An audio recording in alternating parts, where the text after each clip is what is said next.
Hi, I'm Gavin Cash, and I play Clint Brazos, the Scion of the Morgan. Hello, I'm Sticker, and I play Coda Massaquoi, a scion of Bastet.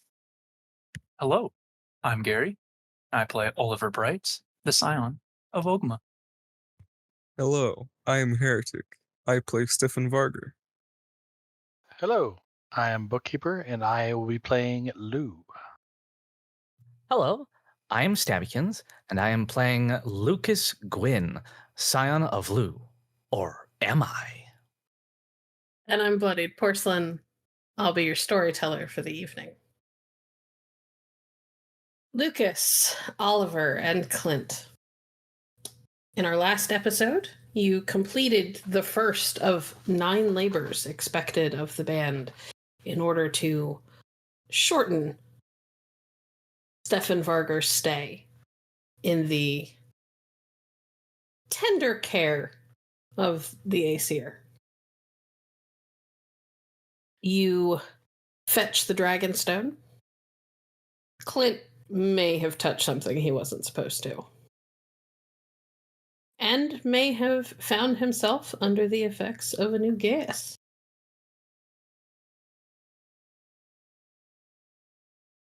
Oliver may have puzzled out some hints regarding Lucas's reason for being here in true identity. And you managed to return to Ireland where you were all bathed, probably multiple times in order to get that stench off of yourselves. And then, as well as, fed, given drinks, and allowed to finally sleep, not having realized just how exhausting what you had been undergoing was until you were somewhere safe again and able to relax.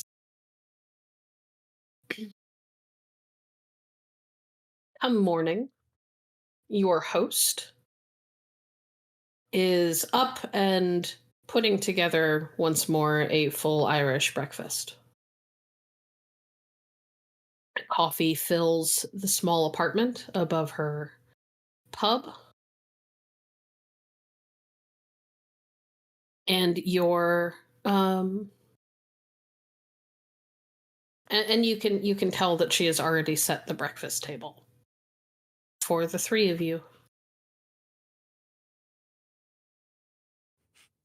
Thank you, ma'am. Smells great. You're welcome. Figured you might be needing it. Yeah, we definitely worked up an appetite.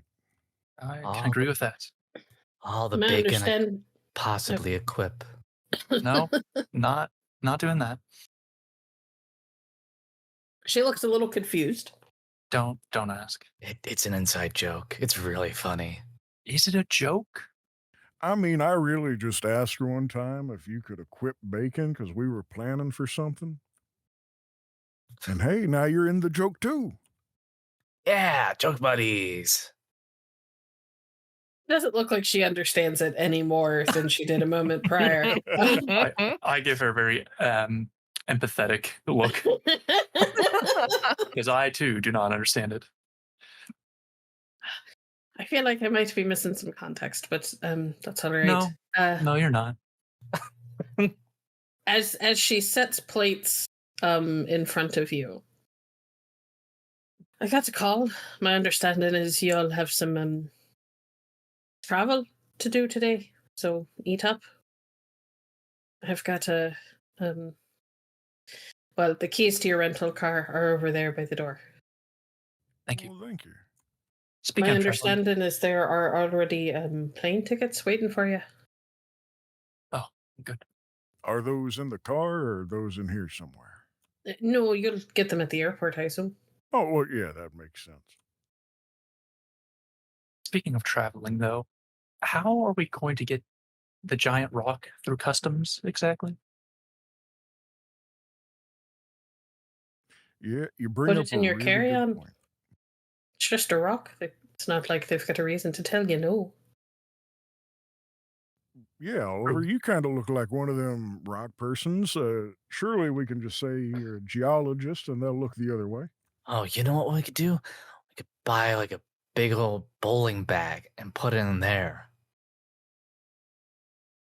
I We really think you could. could just put it in your carry-on. Yeah, I was gonna say that. It'll probably just fit in the regular bags. But I definitely keep it in your carry-on and not in a checked bag. It's likely to go missing if it's out of your sight. I agree. So how did it go? Fine up until the end. It weren't quite as fun as being here with you, but it weren't so bad. Is that why me da was so frosty? Ah, Yeah, there were some mishaps that happened while we was out there. yeah, complications involving a chair. Oh, Yeah. I didn't think you'd have to get anywhere near that. I mean, I was just trying to remove it from its location. Did not realize what it You signified. tried at to the time. move the chair. I tried to remove it from existence. I tried to break it down a little bit With his fist. with my Yeah. fist. Yeah, you tried to punch it. She sort of blinks a little bit. You tried to punch a giant-sized chair out of existence. Yeah, I was there. I I should mean- have told him not to do that. I I even bet. saw the fact that the chair was glowing with big bad magic energy.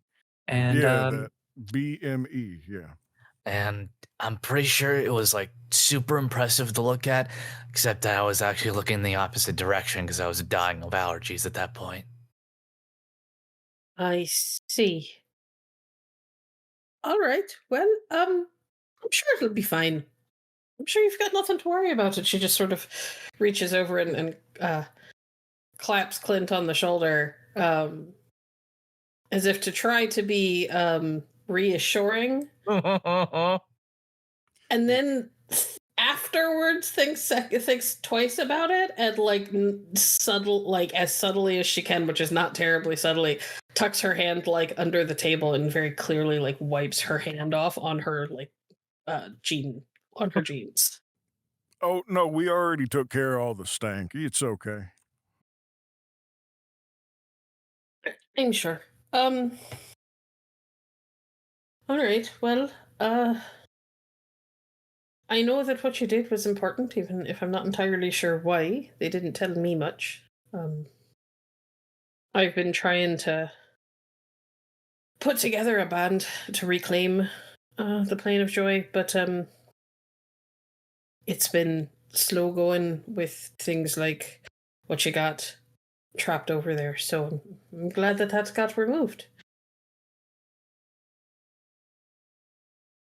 well, assuming you don't get that band together before I handle these labors I have to do with the rest of these fine gentlemen and others, I'd be happy to join you on that mission. You know, I'd be mighty interested too. I think it might have something to do with getting rid of that chair in one way or the other. Well, I'll keep you in mind, but you're a bit spoken for the foreseeable future, is my understanding. So Yes, correct. It might take some time. Only for tasks. Oh, she visibly blushes at that because she hadn't really thought about how what she had said sounded like until you said that. It's all right. We'll be back through before you know it. That's fair. All right. Well, I've got to get downstairs and get started on prepping for the lunch rush. You all enjoy your meals. And as soon as you're ready, I head for the airport, I suppose. I don't know exactly where they're sending you. I just got the call, said that they'd made arrangements. We're heading out west, aren't we? I think we've already come west. I think we're going back east, assuming it's the That's same airport. She sort of shrugs a little bit. Either way, I am 100% down for another road trip. Yeah, we can listen to another audiobook or two. That we Oh, can. yeah. She leaves. And you all are able to finish your breakfast. Do any of you have anything that you want to do? While we're eating breakfast, as covertly as I can, I want to take out my phone, like look at it from underneath the table. And when we first got to the Plane of Joy, I took some photos, and I would like to send those photos to a specific person. Is this person a conifer? Is that what I'm hearing? They might be. I don't think it's been confirmed yet or not. I hear Excellent. they look spruce.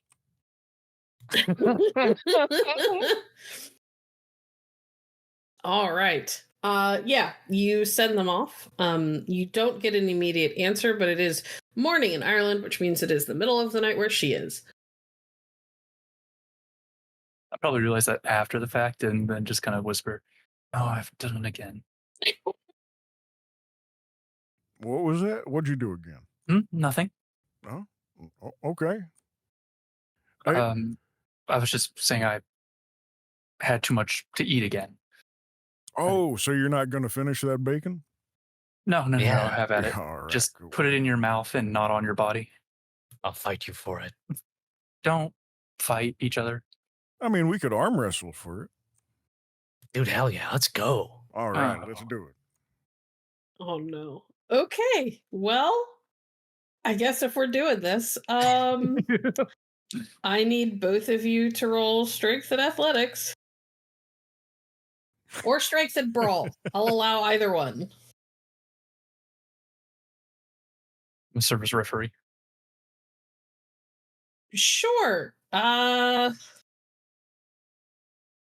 Wits and perception.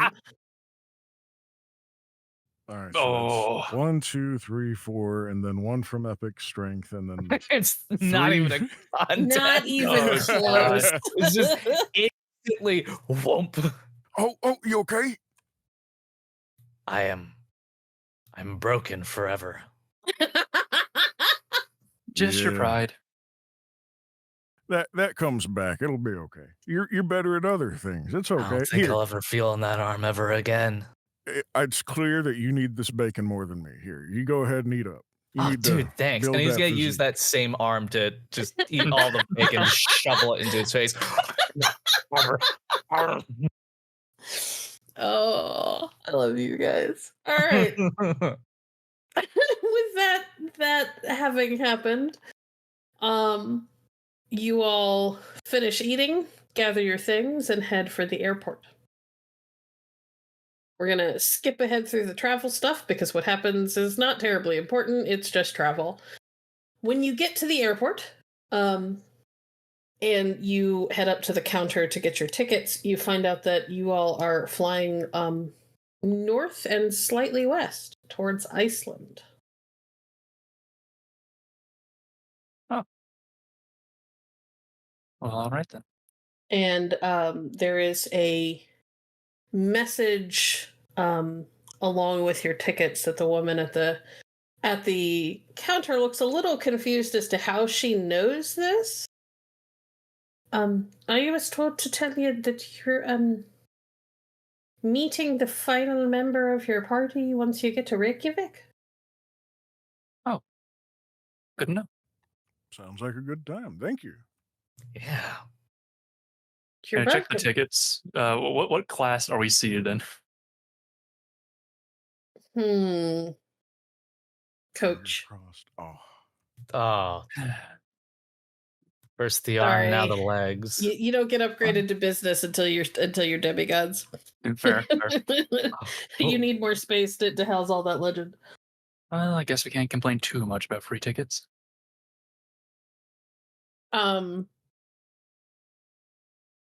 You get onto the plane a couple hours later, and later on, it is basically nighttime by the time you land in Reykjavik. And we're gonna pause you guys there and pivot over to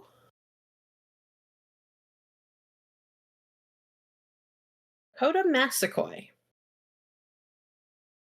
The very same. the very same. Coda, you are in Egypt when you get word from, or you're finishing up a project that you were working on for your mother. Nothing hugely important. She apparently is a patron of a animal rescue, and in the wake of a particularly nasty monsoon season, she had you head out there and help head up a team in establishing the rescue efforts for displaced animals and families that didn't have anywhere to keep their pets for a while. Oh, yeah, she's working hard. Working hard and, learning to keep her temper when some people are being a bit more Troublesome. difficult. They're going through a lot, so I'll be patient. Excellent. You've been there for almost a month. At least off and on. She did fly you back and forth a few times to deal with school stuff and, personal projects back home, that sort of thing. But off and on for the past month, you've been flying out and helping with setup and checking in and whatever efforts you could put forward. On the one hand, you've gotten incredibly used to having to put in the kind of like travel time that you have, and constantly being jet lagged has just kind of become part of who you are now, which might be a little bit concerning, at least for normal humans.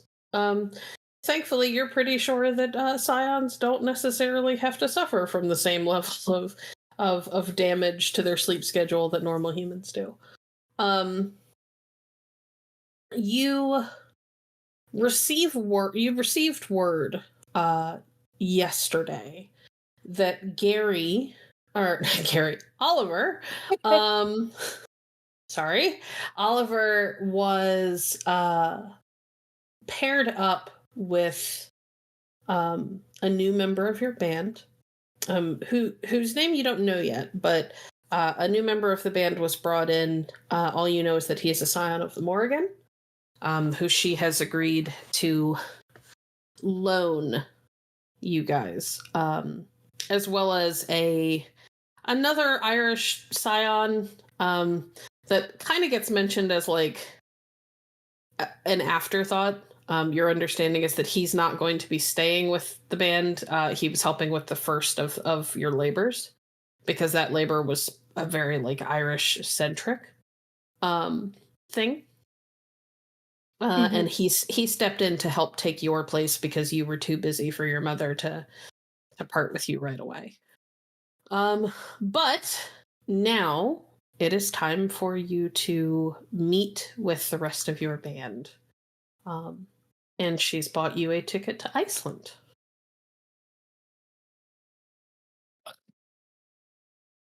Coda's gonna look up what's the weather there after being in such warm weather. Oh, it's cold. It's cold. God damn. Going to Iceland. It's fall in that part of the world. So yeah, it's on the chilly side. Okay.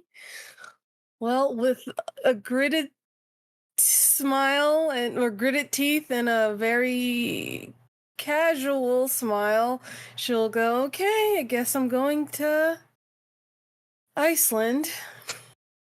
What I would like to know is, did Coda take any time to visit with Stefan during the 2 months after the trial? Oh, definitely. Like, at least to see what his like setup is, to kind of be like, all right, what exactly is this guy going through? Because I know we kind of were like, we'll stand and support and so on and so forth, but she's also like, I have no idea what's actually going on. So she's like, let's just see what's actually happening to this guy. So yeah. Cool. Well, we'll talk more about like his situation and how he's been living once you get there, because that's something I'm sure everybody is curious about. So the next time you see Stefan, everybody will have the opportunity to understand what his life has been like since the trial. Copy. Is there anything you would like to do, anyone you would like to call, or anything like that before you leave? For the most part, I mean, she'll say bye to her mom and like any other people she's kind of bonded with, which probably wasn't much, but people that she's bonded with while out here. She'll go get Mr. Cat when it's ready for us to go. And of course, she checks her phone because to see if Net has responded to anything. If Net doesn't respond, she still sends pictures of, cute cats that she found, or like she'll send updates on her day. And then she'll be like, "So how are you doing?" So she'll probably, Okay. stuff like that. So you have been getting responses from Net, but not a lot. Most of Net's responses have been at sporadic hours and very short. They're only a couple of words long most of the time. And every text is ended with a period. Oh, not the period. Yes, the dreaded text period. But she is answering, and That's she good. wasn't doing that in the first couple of days to weeks after the trial. So at least she's answering a little bit. Yeah, Coda's ecstatic about that. Have you at all tried to look into what Ned is up to so that you at least have some awareness of what's going on with her life? Oh, 100%. Okay. Make me a. Let's go charisma and. Let's go charisma presence check. To see if you can. How much information you can get out of people. All right. 1, 2, 3, 4, and then I have 2 epic charisma. 4, 5, 6. 6. Very nice. Yeah. So weirdly, it doesn't take a lot. You find out that Net and Kareem have paired up with a new Scion, who everybody has made very clear could never replace Moira, but has filled in the hole in their ranks the best that he can. And that they've kind of become the new front line for the efforts against the wolves. Since you all are being pivoted to other things, you were given a little bit of a break to kind of address your personal lives, and now you have the labors to crack on with. And they have taken on the role of, dealing with the menace, because the wolf attacks have become far less tactically planned, but also far more overwhelming and vicious. There have been more just normal human deaths than there used to be. Not just scions. They're a little less discriminate than they used to be. And part of the reasoning with the gods taking you and yours off of it is, frankly, the attacks have stepped up and become so much more vicious that they are concerned that you guys aren't necessarily strong enough to deal with them now. It's very clear that where Stefan's approach was like a scalpel, Ghwynn's is like a hammer.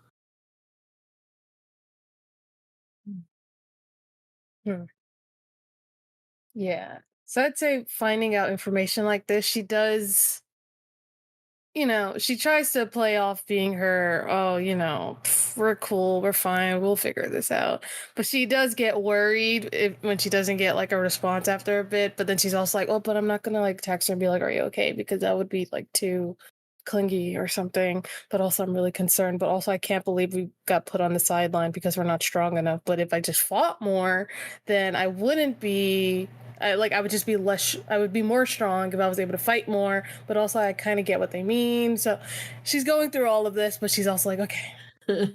Yeah, so you get the feeling that sure, you could in theory end up getting stronger. You could also in theory end up getting deader, and that's what they're concerned about.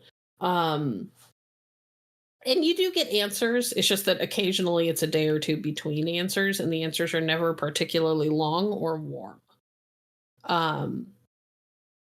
She hasn't like sent any pictures or anything like that, so you don't know who this other person is or what they look like. Just that that they've jumped in and filled in that spot.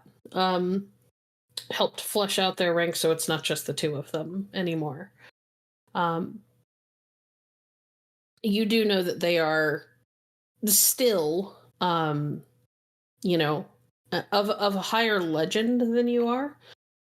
And from what you have figured out from doing all of this is that it's not always about like physical strength. Sometimes it's just about like how well known you are, and the stories that are being told about you seem to feed pretty heavily into the power that you've garnered. So they've been at this longer and have more stories told about them, so it's reasonable to assume that they're probably still stronger than you guys. Though by how much you are unsure. Yeah. You gather up your things, say goodbye to the couple of friends that you've made. Just to be clear, Bestet isn't like here. You've seen her maybe once since you started this project, and that was like when she gave you the assignment. But you gather up your things, you say goodbye to your friends that you've made here. Pele is annoyed when you walk into his room and wake him up and force him to shuffle out of the shaft of sunlight that he was asleep in. But it's not unusual for Pele to be annoyed at a lot of things. So it's just another day for him, really. Seriously, though. While you were packing up, he jumps down off of the windowsill and kind of like weaves like a figure 8 between your ankles, kind of rubbing along them. Don't forget my treats. How could I ever? They have their own carry-on. Good. You're learning. I guess I am. My guide? Overlord? Which one do you prefer these days? Tiny God. Tiny God. Ah, yes. Noted. Tiny God. You know we're going to Iceland, right? I do. Okay. I have fur. I'm not worried. Now. I will be in my palanquin should you need me. And he jumps up into what is actually a cat carrier. But because it's Pele and he's convinced that he's a tiny god, it is also the thing that his servant carries him in, thus palanquin. She'll just sigh and laugh and like put a couple of treats inside his carrier and then start to close it up and like head out. You hear him audibly purring as he noms down on his his special treats. And you all head off. Yes, sir.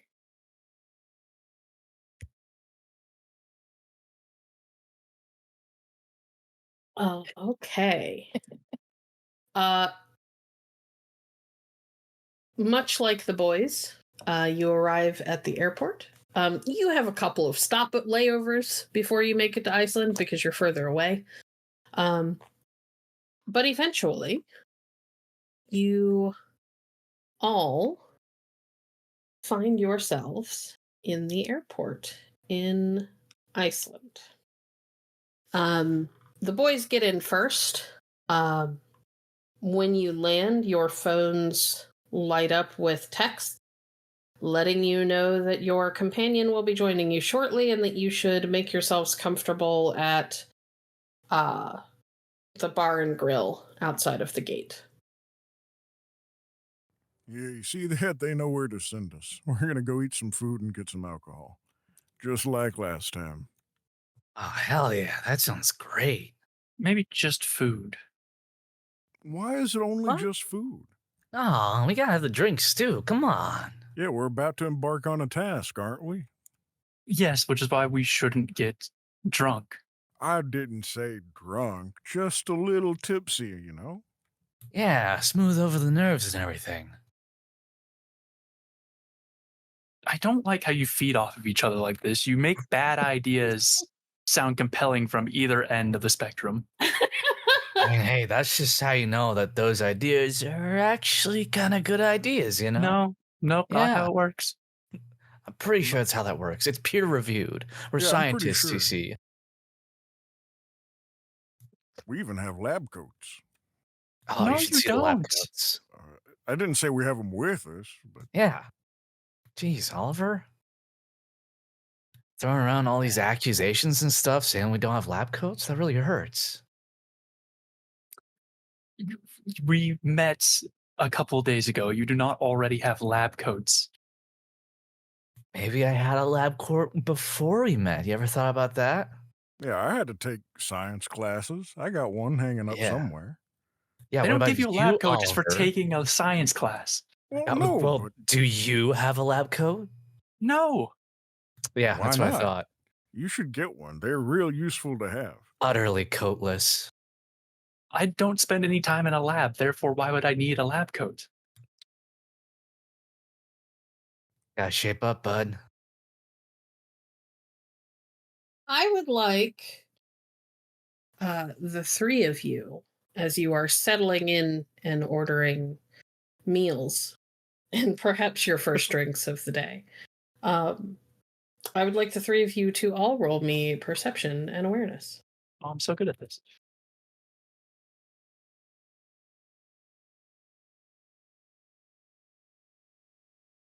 One success.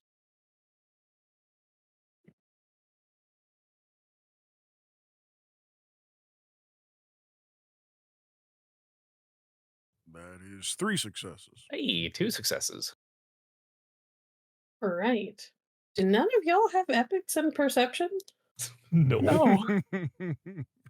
Man, thank God Coda's joining you. All right. Because those 10s are kind of the only thing saving any of you right now. Oliver, as usual, you notice nothing. Clint Yes, ma'am. and Lucas, you all, the waitress has just walked away. And you were having this discussion about whether or not getting tipsy right before another labor should happen, when the bag at Oliver's feet seems to shake. Oh. Oliver, you're, I think you're, what is that? Did you Oliver, bring something weird? did you steal some gremlins from Magmel?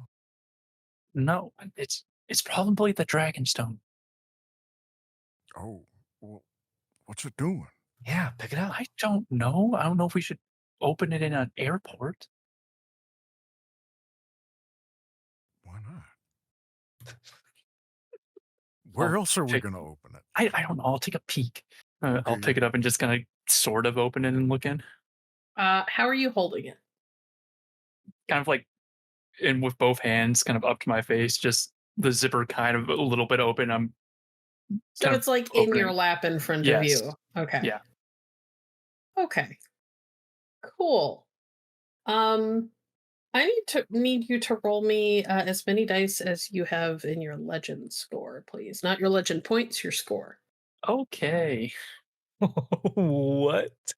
You got this. That's nothing. Oh boy. Okay. Well, Oh. I didn't expect that to go that poorly. I'm debating using a legend point or not. Do it. This is Do not something. This is not something that you could spend legend points on. Okay, never mind then. Unfortunately for you, Oliver, you don't realize what's happening until it's too late.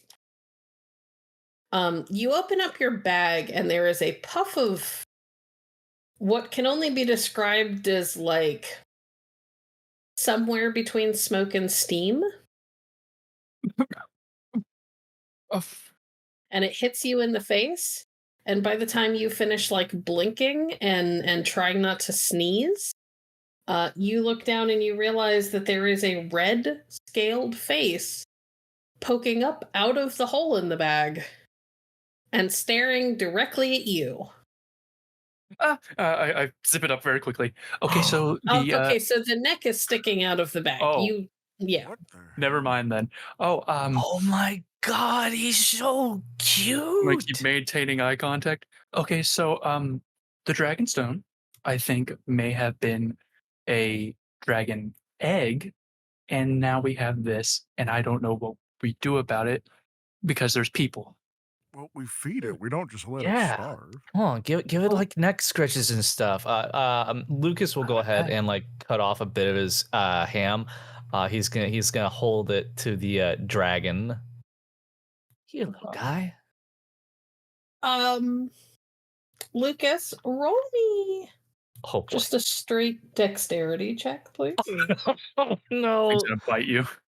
Oh. Okay, straight dexterity. Here we go. Good thing I have epics in that.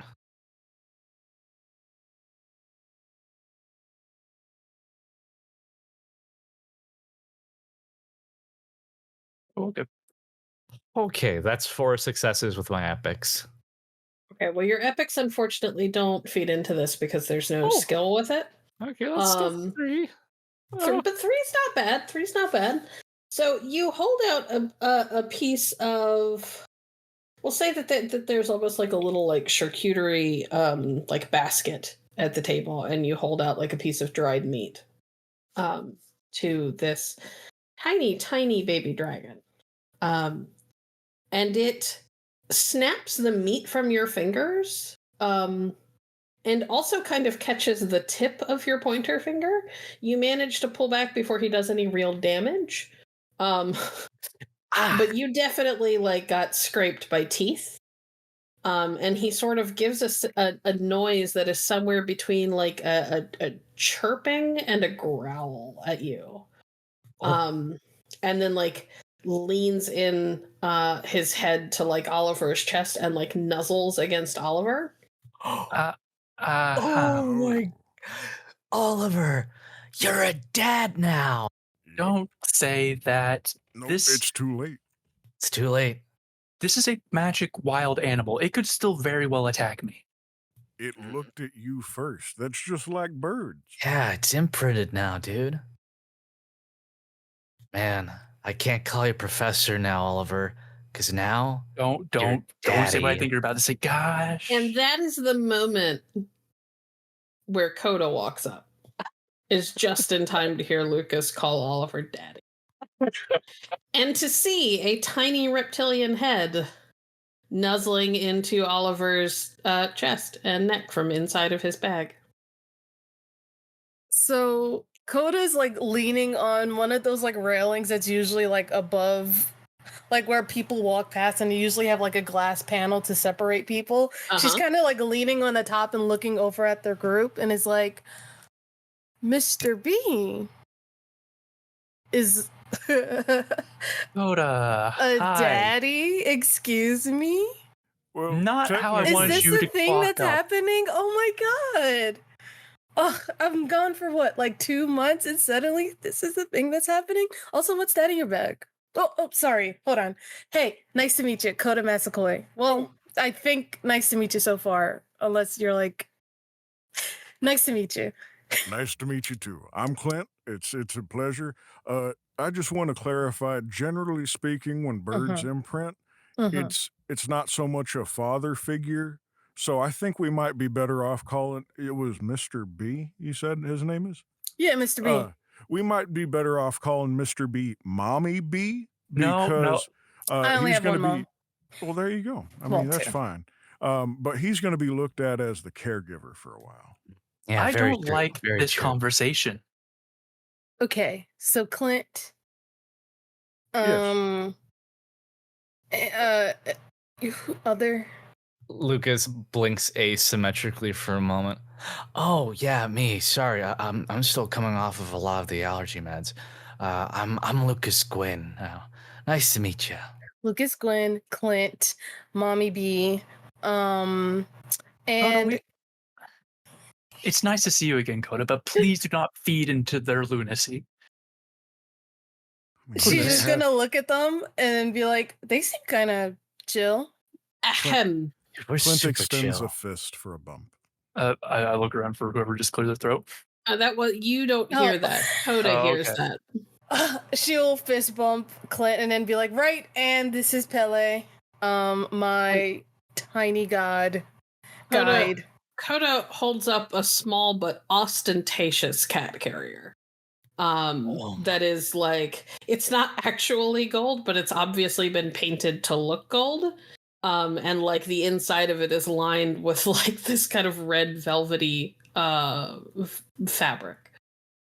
And inside is a beautiful Abyssinian cat. Clint fidgets with the Another ring. baby. Oh my goodness. He hisses at Lucas. Oh, spicy baby. Clint fidgets with the ring on his fingers before. That's a real cute kitty you got there. What's his name? Pele. It's a tribe in Liberia. Established. He may call me Tiny God. He says that you may call him Tiny God, but Pele is also fine. She'll like wrap around to sit down and like give Oliver like a side hug, but then also look at this critter that's now sticking its head out and go, "So what's the deal here? Also, it is brick here. Like, I know it's gonna be cold, but it is like brick cold here." Well, hang on. Before we get too carried away, Oliver, you gotta introduce us to your new son Yeah. or daughter. daughter. I like to point out, I'm still sitting very awkwardly with like back arched, shoulders back, like hands kind of up. Like I don't know how to feel about this thing. I don't. Hey, what are you doing? Both hands in your lap. Be careful. This thing could still attack me. Do you That's not know why you how gotta to be careful. hold a kid? Well, no, but I don't think that's pertinent to the current moment. Oliver Douglas, hold that kid right now. Where did you get Douglas? Yes, your I name don't Douglas? know. You look like a No. Douglas. It's got to be something with a B, but Arthur Douglas. What Arthur? are you talking about? I don't know. I got distracted. Sorry. I'm gonna very slowly put like a hand down towards the small reptile creature and just see what it does. Ready to pull back just in case. It tilts its like head towards you with its chin like upward. And kind of does it, it's almost cat-like in the way that it sort of like rubs its jaw along your fingers. Oh my god. That is so cute. Okay, fine. Admittedly, it is kind of cute. And it All right. churs in the back of its throat like it's pleased when you rub at it. Now the other hand, just hold it gently like hamburger. Okay. I'll bring Hamburger. the other hand in, but not hold it like a hamburger. While this is happening, and Oliver is learning how to hold the dragon baby properly, Ian and Pele are staring daggers at each other. Ian, don't stare. They're gonna think. Ian is not in a cage. Ian is up on Clint's shoulder, and it's clear that Pele is annoyed that he's having to be in a cage. But you also get the feeling that it might be for the best that Pele is trapped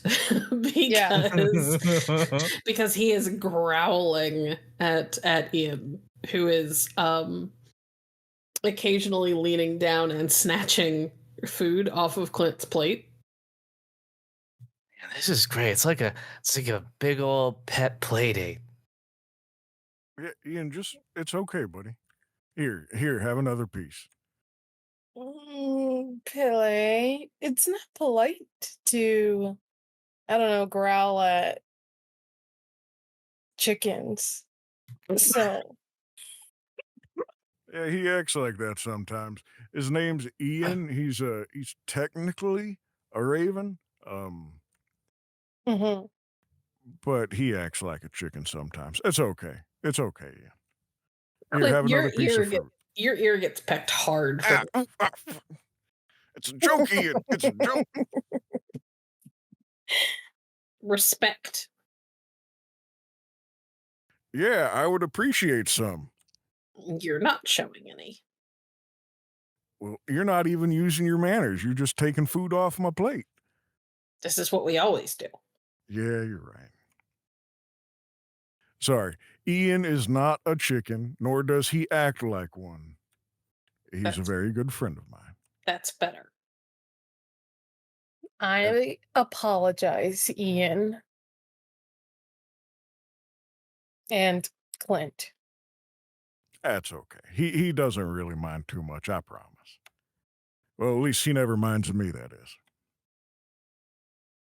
Ian sort of like puffs up his feathers a little bit and then like adjusts his wings and returns to settling on Clint's shoulder. He's taking less food. You get the feeling that he might have been doing that specifically to piss off Pele. But occasionally, as you guys are talking, you'll notice him kind of lean around Clint's head to look at Pele out of one of his eyes, which makes Pele annoyed, like visibly annoyed, and you hear a little growl from the carrier. And then Ian will like set back like he didn't do anything. Man, I'm starting to feel a little left out. I should have brought like my pet rock or something. Didn't you bring your shovel? Oh, that's right. I got my shovel, and he's gonna pull out You're gonna pull out the giant shovel in the middle of the airport. Big old snow shovel. He's gonna take a little marker from his pocket, pop the cap, and he's gonna dot a big old smiley face on the head of it. There we go. Now we all got pets. That's a really unique pet. I think I can dig it. Right. The waitress, by the way, is headed back. And I'm not going to make anybody roll for that. You all notice, because especially Oliver, because I imagine Oliver is paranoid now. Yeah. Because there's a fucking dragon in his lap. Yeah. Is she gonna see this as a dragon or just like a regular lizard? I don't know how the fate stuff works in this regard, at least. I would vote dragon. Yeah, you might want to cover it up with your wing. I mean, your jacket. Okay. Hey, pal, I'll just like grab some like meat off my plate and kind of put it back inside like the bag, hoping it'll duck its head in. Okay. He does. And you are able to zip the bag up.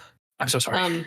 And you feel and hear, feel as much as hear the annoyance from inside the bag as he like begins to like twist and turn and is like trying to find his way back out and is not sure why the lights got turned off.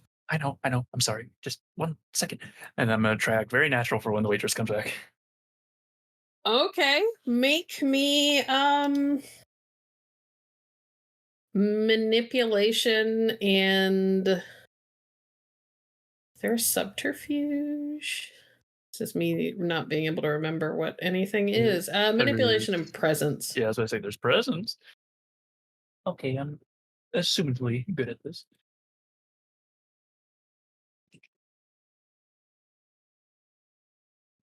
Pretty solid. 1, 2, 3, 4, 5, 6, 7, 8. Wow. Damn. Yeah, you managed to play it off pretty perfectly. She kind of eyes Ian. And then, like, as she is talking to Clint, she is looking over at Lucas and the giant snow shovel in confusion. Sir, pets are supposed to be in cages while inside of the airport? Oh, sorry. Yeah, I forgot to cage the big boy up. That's my bad. It's all right, Lucas. It's hard to find a cage the right size for that thing. It's I know, right? It's so N- big I and meant, bulky. I meant the bird, but It's not a bird. Oh. It's a shovel. Yeah. I'm just she's looking still, at her with she's still much sorrow. staring. She's still staring at the snow shovel in confusion, but she is pointing towards Clint and Ian. I mean, he never really behaves well when I put him in cage. I promise I'll clean up after him if that's okay. Just don't hang out here for too long, or I'm liable to lose my job for not calling security. Oh, yeah, of course. I promise you won't even know we're here. Yeah, okay. She looks like she doesn't believe you, but finishes setting down drinks and food and then turns to leave. As soon as she's gone, I'll unzip the bag again. The dragon this time does not accept just his head being out of it. Like full bodily clambers out of the opening as soon as it's available to him. Oh, not making this easy. You just gotta have confidence. It's okay. And he like climbs up towards like the top of your chest and it like tucks himself up underneath of your chin. That is so adorable. Ollie, what are you gonna name? What are you gonna name him, bud? I don't know. I don't even know if I'm supposed to keep this. Weren't we supposed to take this thing to someone? Listen, that thing is clearly imprinted on you. That thing is your scaly baby, bud. You gotta name it something. Don't you got some famous philosopher bookie kind of guy in the back of your head, like Dr. Seuss? No, Yeah. that's not going to be it. If I do name it, We can call him one fish, two fish. Or also redfish. no. Or bluefish. Oh, redfish, yeah. If I promise to think about it, will you all stop? Maybe. No. No, not really. No. Redfish is a great one though. It's like, oh yeah, red 1, red 2, red leader, redfish. We should use code names. I never even thought of that. Why would we need code names? Well, I don't know, but they sound cool. Hey, if we're ever on the radio or talking to each other on the phone and we don't want our names to be spilled out there, we use code names. Like they do in the movies. Yeah. I suppose I'll leave that to you then. That reminds me, what are we supposed to be doing? That's a good question. That's what I was wondering, because, I mean, while it's great to see that you have a new pet, where did it come from exactly? It came from an egg. Oh, an egg. Fine. Funny. Pretty much now that thing's out of the bag, can I check to see if like the Dragonstone is indeed what this thing came out of? Yeah, you can, and it is. Yep. You open up the bag, and what it looks like is that the Dragonstone was a particularly thickly shelled egg. It feels like a stone when you touch it, but there's definitely just pieces of it now. Okay. Yeah, so it definitely came out of what we thought was a very big rock, and we found that rock in the Irish underworld that's kind of been overrun. Uh-huh. Is this one of our gigs? Yeah, it was supposed to be one of our labors, Ah. which is again confusing it to me as to why I'm supposedly keeping this thing. I thought we were supposed to take it and bring it back to the Morrigan or someone. Well, hold on. How long has it been there? That might give us a clue of why we had to get it. Yeah. They mentioned there was like a battle or war or something, and it got left behind, and no one Yeah. was able to go by and get it for, I don't know, hundred thousands of years. I don't remember exactly what they said. It's been there long enough for a big old stony chair to be plonked on top of it. And it didn't exactly, hatch and go and terrorize any sort of castles or cities as far as we seen it. It wouldn't until you had it, Oliver. Again, why am I slowly becoming a knight of the round table? Can someone explain that to me? Isn't that like the guy who pulls the sword from the stone? That's King Yeah. Arthur. So And am so, I close? yes, Okay. you're very close. Sick. Wait, wait. Which one am I then? I don't know, The Galahad, I guess. third musketeer. Yep, the Galahad, of course. Mhm. Thank you, Coda. Clint, your phone is vibrating in your pocket. Oh, excuse me. I might have to take this. Clint will pull his phone out. You have a text message from your mother. Oh, it's Mom. Let's see what she says. Let's see. Now, is the contact ID mom or mommy? It's Mommy. Yeah, figured. Great. Wow. It's a text message and it just says your ride will be outside in 5 minutes.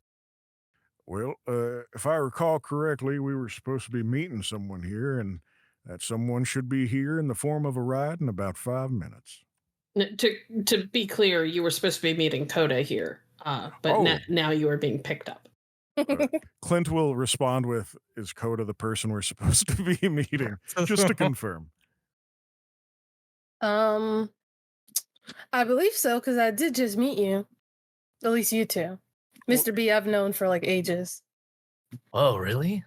So She was there's one of a my students. there's a solid like 2-minute pause before you get a response, Clint. And then all you get back is yes. 3 minutes. Oh, okay. It looks like our ride's going to be here in 3 minutes. Then we should Oh, probably yeah. get on out there. Yeah, hold on. Let me After we pack away pay my the bill. my shovel. Lucas will take his bag and he's gonna start like stuffing the shovel in. It does not look like it should fit at all, but mysteriously it does, and he manages to get it zipped up. Lucas in the Mary Poppin bag. I love it. I'm Mary Poppins, y'all. I've seen Oh, too boy. much to question that. Yep. I feel like it's just par for the course at this point. Huh. Clint's going to send back a thumbs up to Mommy and then get ready. All right. Unfortunately, because you guys spent so much time talking before you actually managed to pay, you have to basically sprint for the front door. Along Come the on, way, keep up. I'm gonna try to like position it so like my jacket is over the small dragon creature. I'm kind of rubbing it The dragon alongside the will- neck to keep it calm. The dragon will happily crawl inside of your jacket. However, as you are running, I need you to make a stamina and fortitude check, please. Okay. Oh, boy. Where's my fortitude? There it is.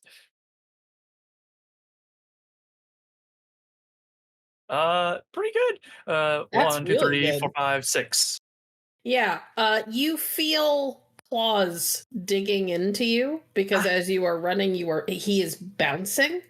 But being a Scion has its perks. Apparently, dragon claws don't hurt that much when they're baby claws, and you're a Scion. I'm gonna need to figure out if you can retract those like a cat or not.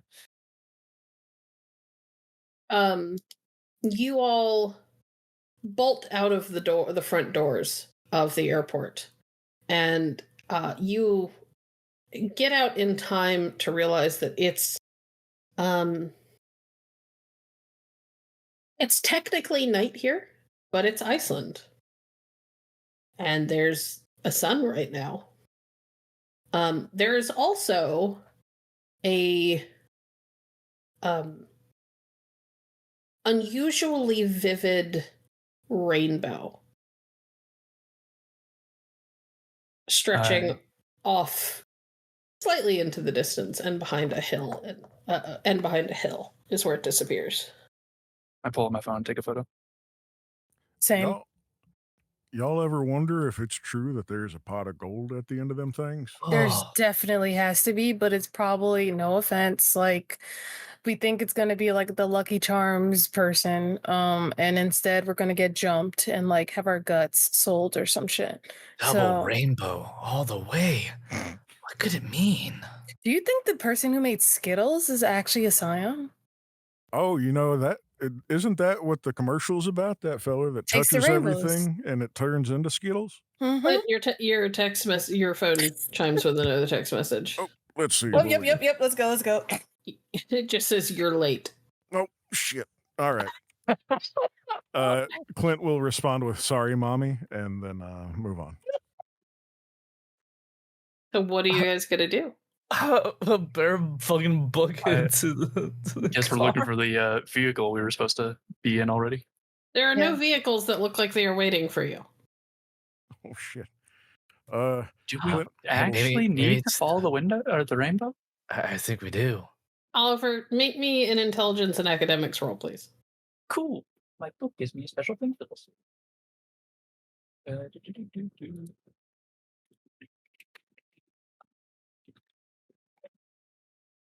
That is 1, 2, Yeah, that's more than 4, enough. like 5, 6, 7. It takes you a second to realize that she probably is indeed talking about the rainbow, because in the legends, one of the ways to reach Asgard is the Bifrost, which is the rainbow bridge. I don't know if we're just going to be following it or literally walking on a rainbow, but I think the rainbow is the way to go here. all right. So That's do we rad. go to where it's the end past them mountains and such? It's not past a mountain, it's just on the other side of a hill, it looks like, but All right, a really little mountain, but still. Let's just follow and see where that takes us. Yeah, let's just go. okay. Not gonna make you roll. Not hard to get there. You can see where it is. It's weird because it seems like as you are walking past other people, they notice the rainbow, but it doesn't strike them as odd how close to the ground near them it seems to be, because you know how rainbows never look like they're that close to the ground unless you're like at a waterfall or something. Mhm. But it's not far at all as far as you guys can tell. It's like your perception of it is different from theirs. And you all hurry down the sidewalk and eventually off into grass.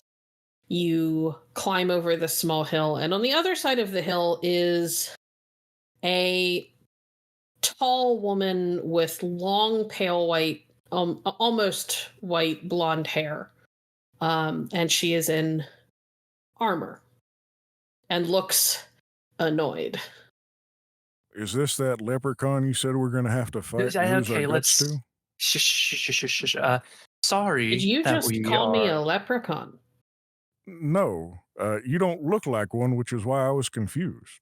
I'm not. Exactly. I'm glad we could agree. Hi, I'm Clint Oh. Brazos. It's nice to meet you. These are my friends. Is gonna step partially away from Clint. Sorry for the tardiness.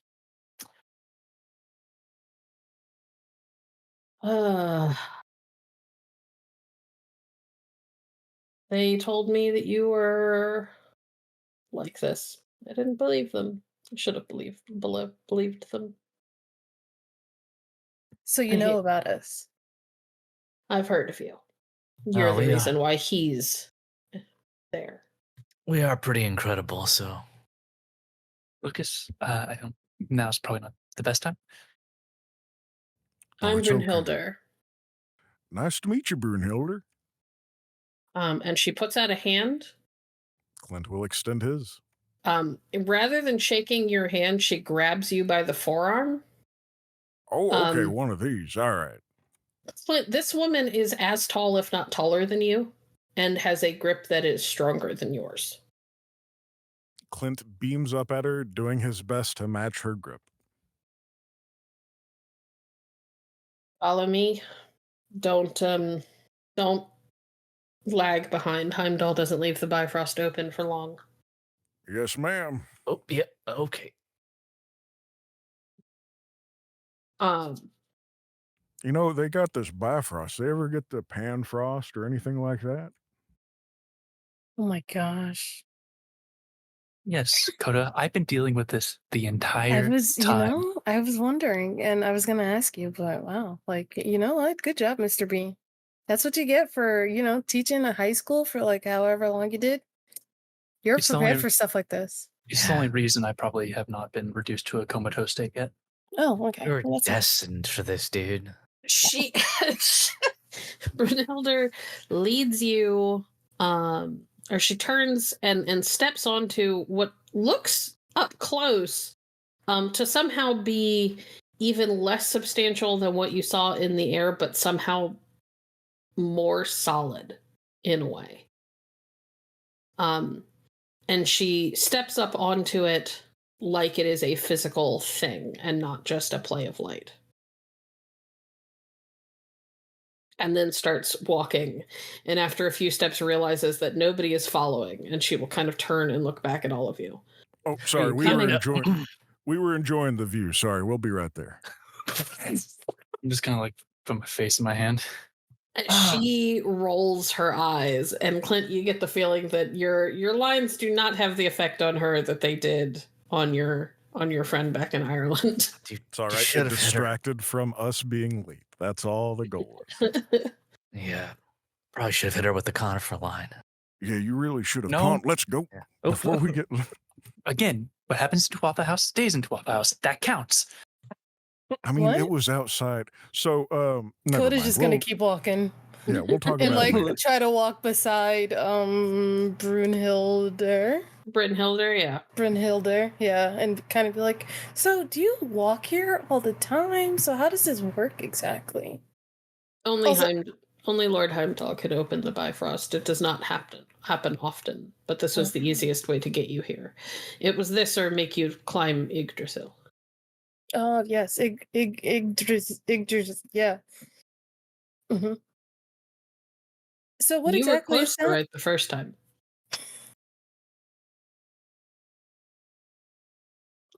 Trying to educate myself. So what is Yggdrasil? The World Tree. Oh yes, World Tree. I do know it by that name. Layman's terms, as I've learned in my studies. Is that the same one from them Marvel movies? Okay. The what? No, Never we don't have mind. time. We don't have time for a Yeah, history lesson. Exactly. We can just move and talk at the same time. That's okay. You all ascend on this rainbow that is also somehow a bridge up into the air and cross, and you're able to like look down and watch as the world falls away beneath you until you pass into clouds and you can't see the ground anymore. It's like walking through the air itself.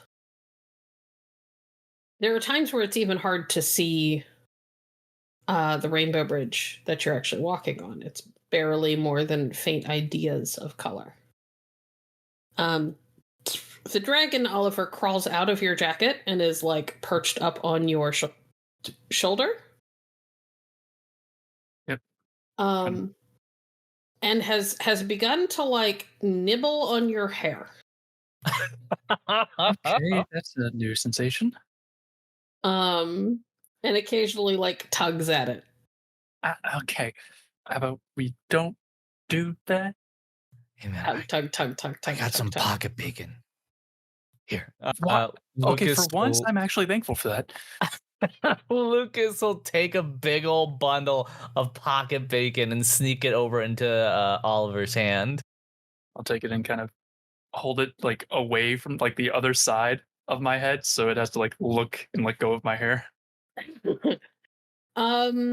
Make me a manipulation and animal ken. Oh, goody. I do If none you of that. have animal ken. I do not. So just And manipulation, and you don't get any ethics. One success. Hey. Well, thankfully for you, he was literally born today. Yeah, he turns and snaps at the pocket bacon. I'll only let him have like a little bit at a time to keep him from biting my head. Every so often, as he is eating, he'll make little noises, and little puffs of smoke will escape from his nose. Wait. Well, if you want more, then you have to behave. I just realized is Asgard like are their customs like cool with dragons? Do we have to like declare him or anything like that? It's Norse, so they probably will be cool with it, but maybe. I don't know. I've never been here before. Ain't the head honcho there fond of birds? I don't think this counts as a bird. Dragons are not kind of you. like bird cats. It's like I wasn't asking for you. Yeah. Bird cats. Well, fair enough.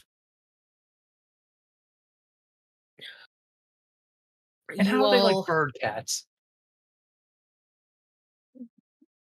Yeah, You'll I mean, see. you got the best of both worlds. I don't think You'll they don't see. have any problems with my pet shovel. Okay, let's keep moving.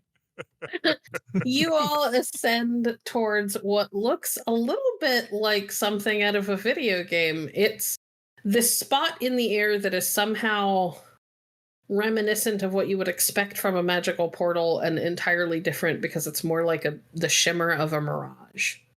Brynhilde does not seem at all put off. She marches directly towards it. She walks with purpose. Kind of forces Coda to hurry along next to her because her legs are significantly longer than Coda's. I keep up. You do. I'm just saying, like, for every like one step of hers, you have to take 2 or 3. Yeah. And eventually, she steps through that shimmer, and she disappears from view. And you are all able to follow her relatively easily. Before Clint passes, he'd like to stop and look over the sides. You can't see a lot. It's kind of in clouds. So you see a lot of clouds, you get the occasional glimpse of the world below, and it is way below. It didn't feel like you were walking as far as you apparently were, because you're significantly high above the ground now. You're like up above, up on par with where like planes end up flying. Yep, real glad I don't got a fear of heights. And then he'll go through the portal. Is anybody else stopping, or is everybody stepping through? I'll take a moment to like look it over, sigh. Great, another leap of faith, and then I'll walk through. Coda already went through. Coda was hot on the heels of the pretty Valkyrie. I got it. Man, I hate portals. And Lucas will go ahead and toss himself on through. All right. You all come in behind her. You turn back in time to watch that shimmer solidify, and it looks like huge wooden gates that are etched with imagery very similar to the world tree that you've seen before even those kind of shimmer and dissipate and they disappear. And you are left standing in a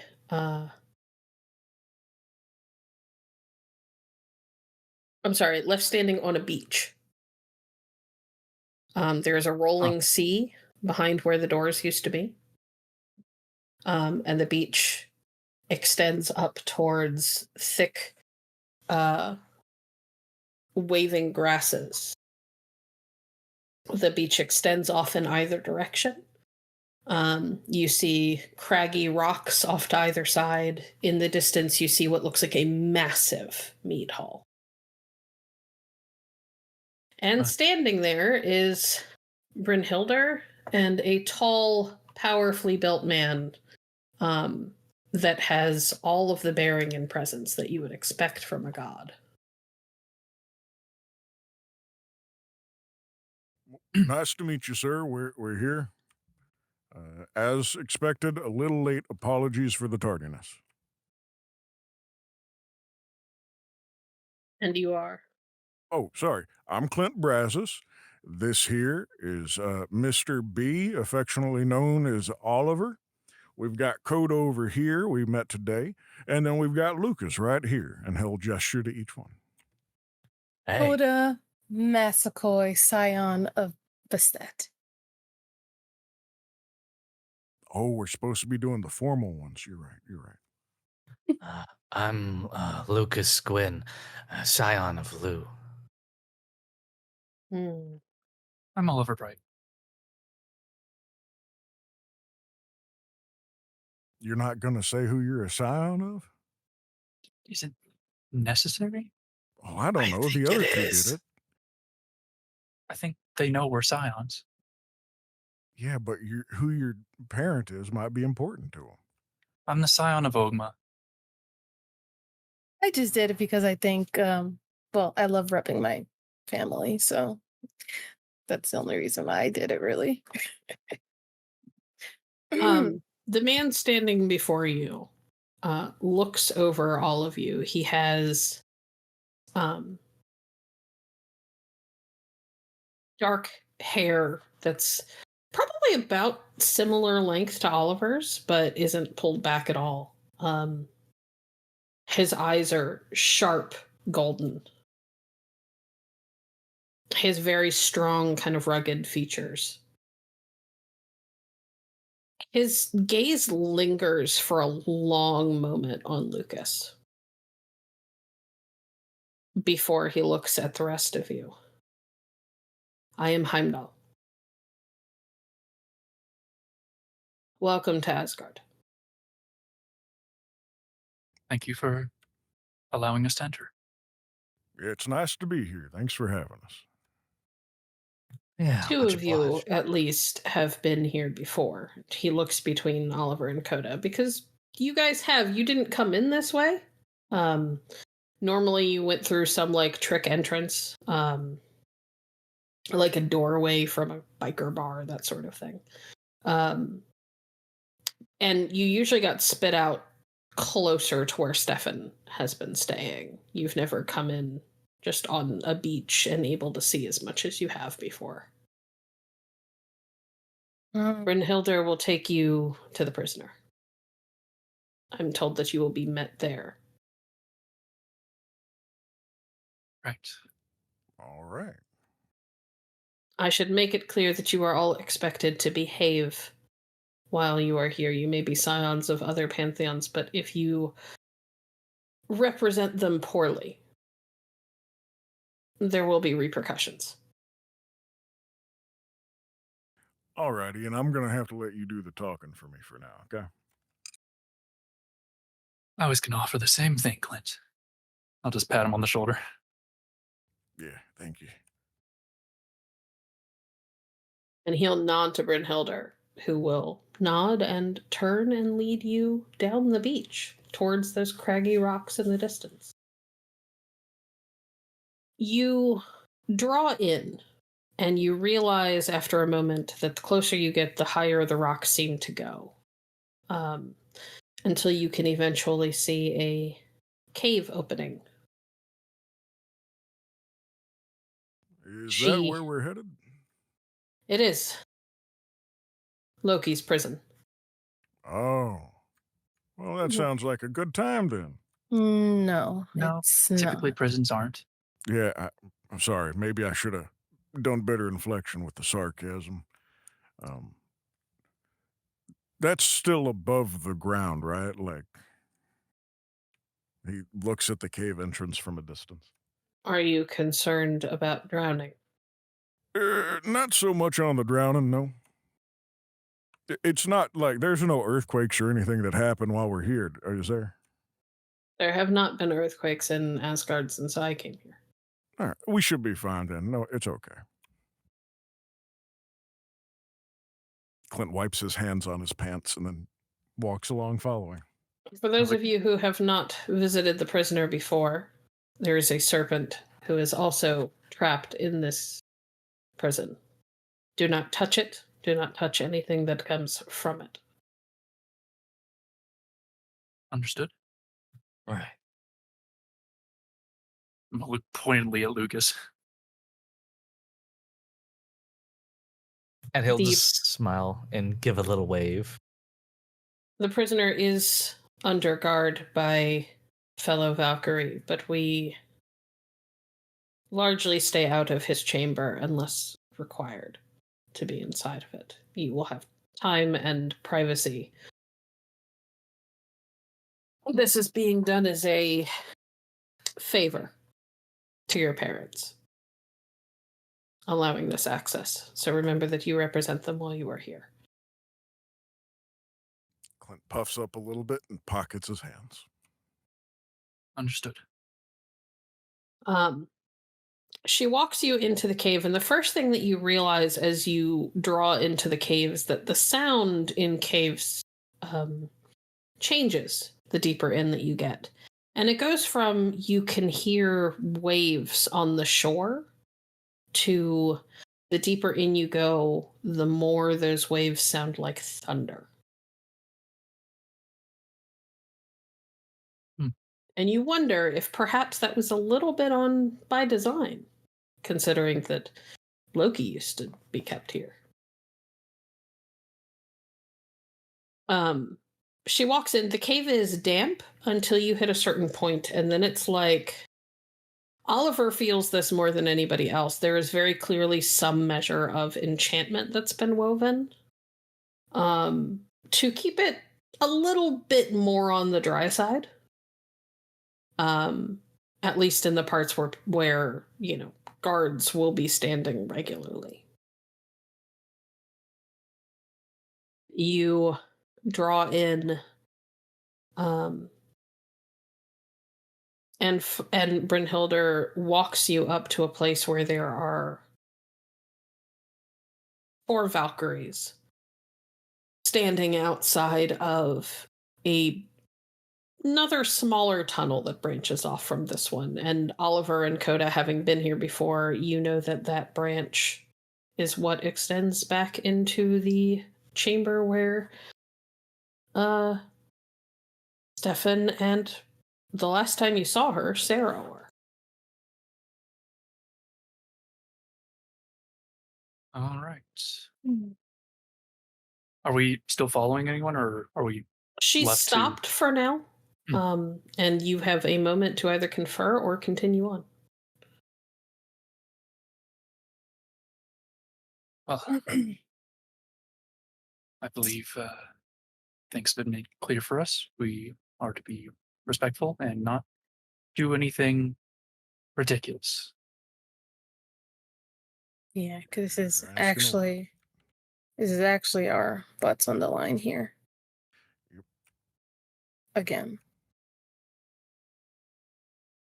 Yeah, I'm not going to touch anything. Just fine. Yeah.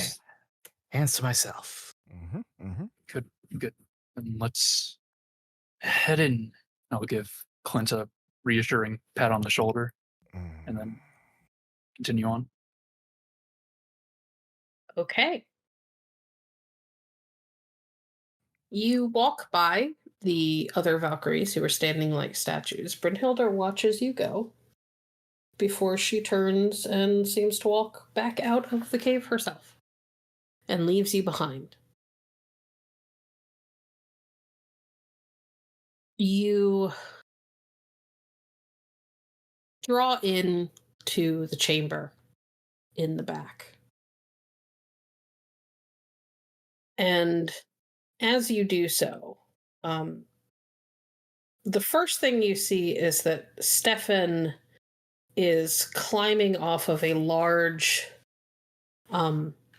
tall, almost as tall as Clint, rock that he has clearly been laying on his back. He is bare from the waist up.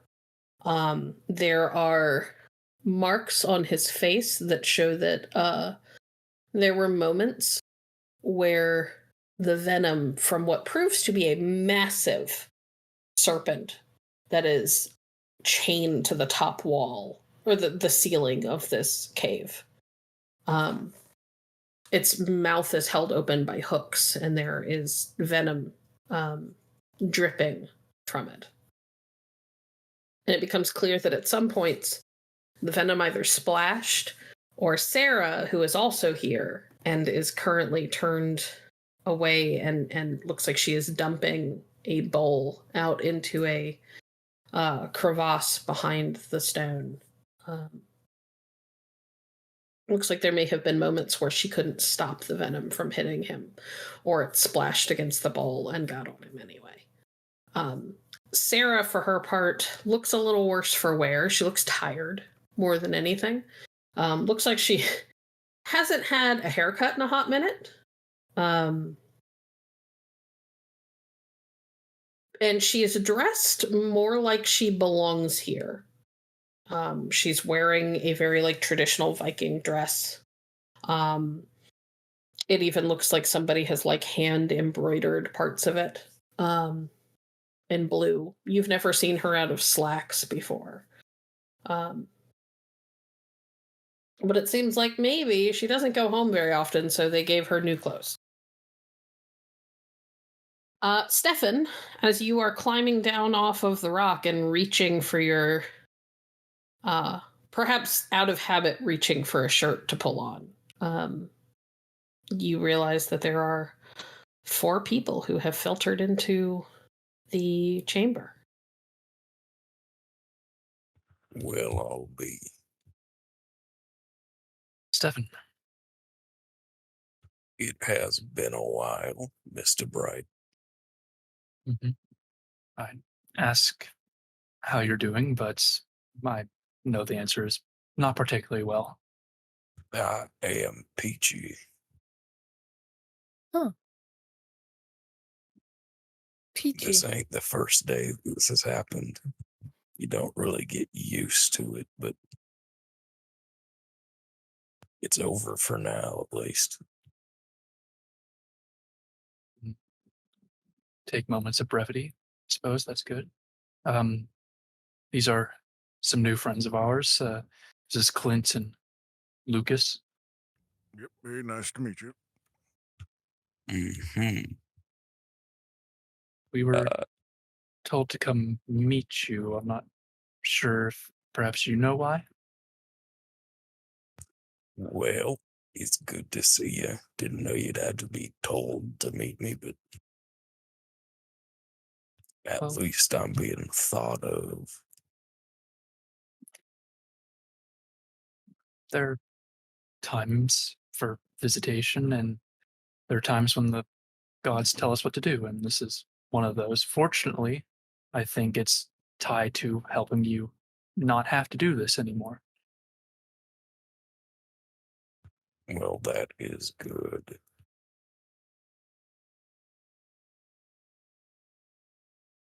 Now, Clint and Lucas. Yeah, that's us. Wow, he knows me. I just said your name. Oh, Yeah, nice to meet you, Stefan. Yeah, I'm Clint. I don't want to say happy to be here, but we're here. We were tasked with something. Are we supposed to be talking to you about that? I'd be out of here lickety split if I was giving you the tasks. Yeah, okay. Clint, just to be clear, you have had it explained to you in the past exactly why the labors are necessary.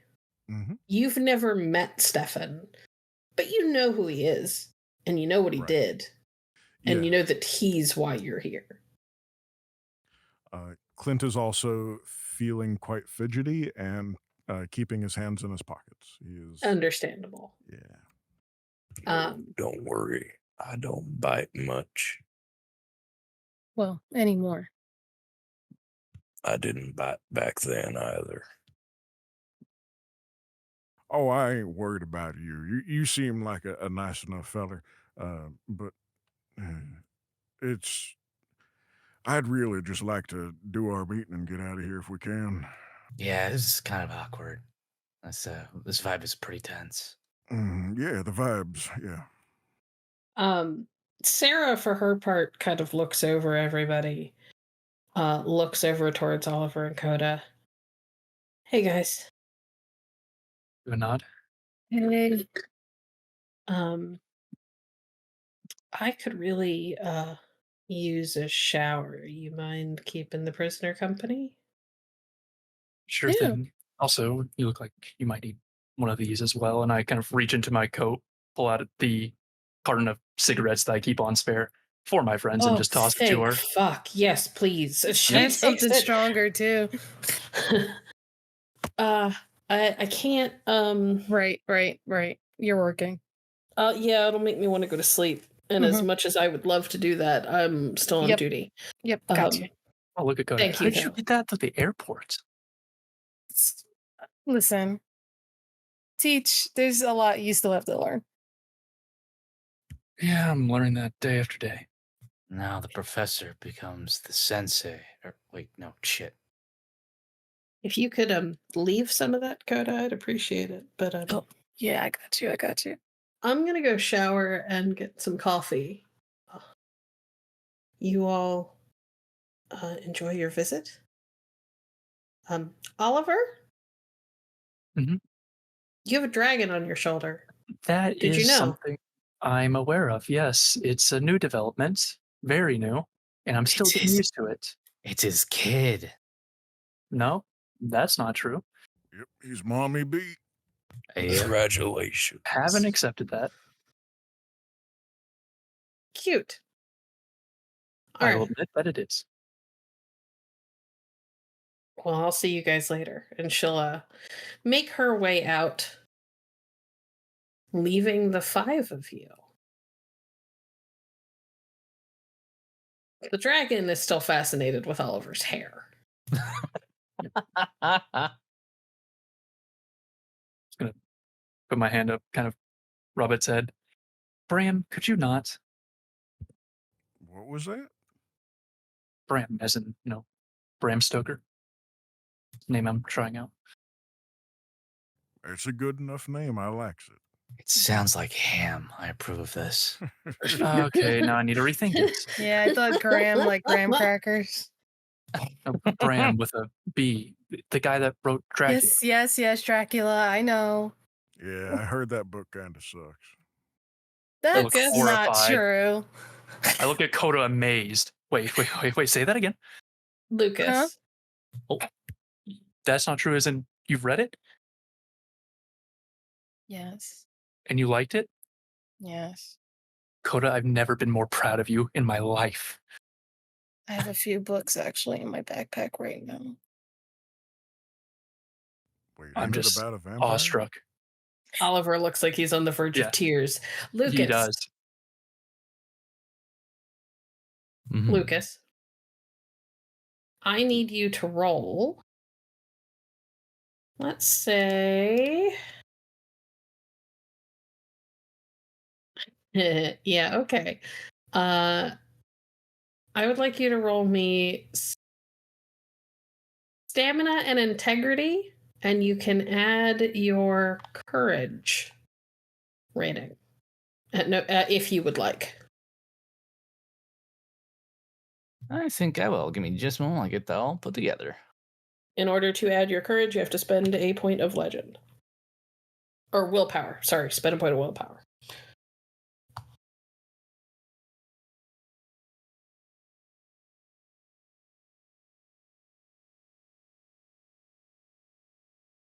All right. Go ahead and spent that. Be a dice pool of 8. Go ahead and get that rolled. Mm-hmm. Let's see how it goes. Oof. Wow. Oh my. Real well. Do you Nice. have any epics in stamina? I don't believe I do. Let me double check. Yeah, no epics. Okay. So that's five successes, which is still really good. You are standing here in a cave. that was home once to Loki. This was Loki's prison. There is a giant, incredibly venomous serpent. So venomous that it harms a god when the venom hits him. And you feel something wet hit your face. And for a moment, there is blind panic because you are sure that it is going to start burning holes into your skin. And you jump for just a second, and then you realize that it's not burning, but your face is all wet. Jeez. He goes to wipe it. Is it just like condensation? It's condensation.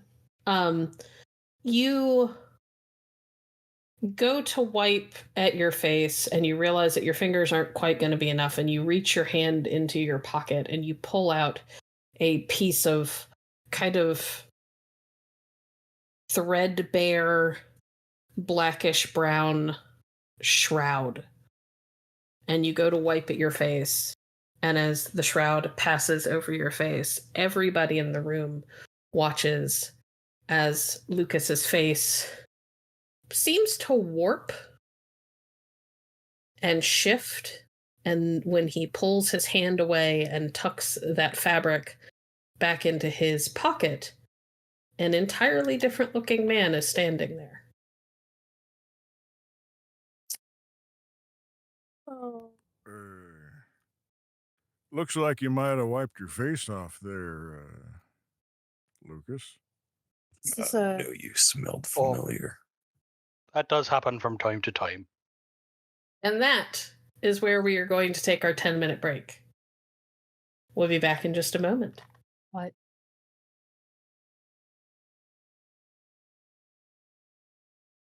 And we're back. Before we went to break, you all had just looked over, watching as Lucas kind of almost in a panic began to wipe his face clean of whatever fell on it from the ceiling. And when he pulled the shroud away, his face was different, and so was his voice. He even seems a little bit more, I don't know, muscular maybe.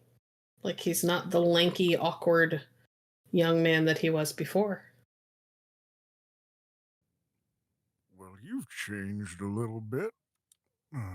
Oliver looks very unsurprised. Right. Where are my manners? You all did the formal introductions, so shall I. Wait, I'm didn't you Lugh already? Fada, son of Kian, daughter of Vaithni.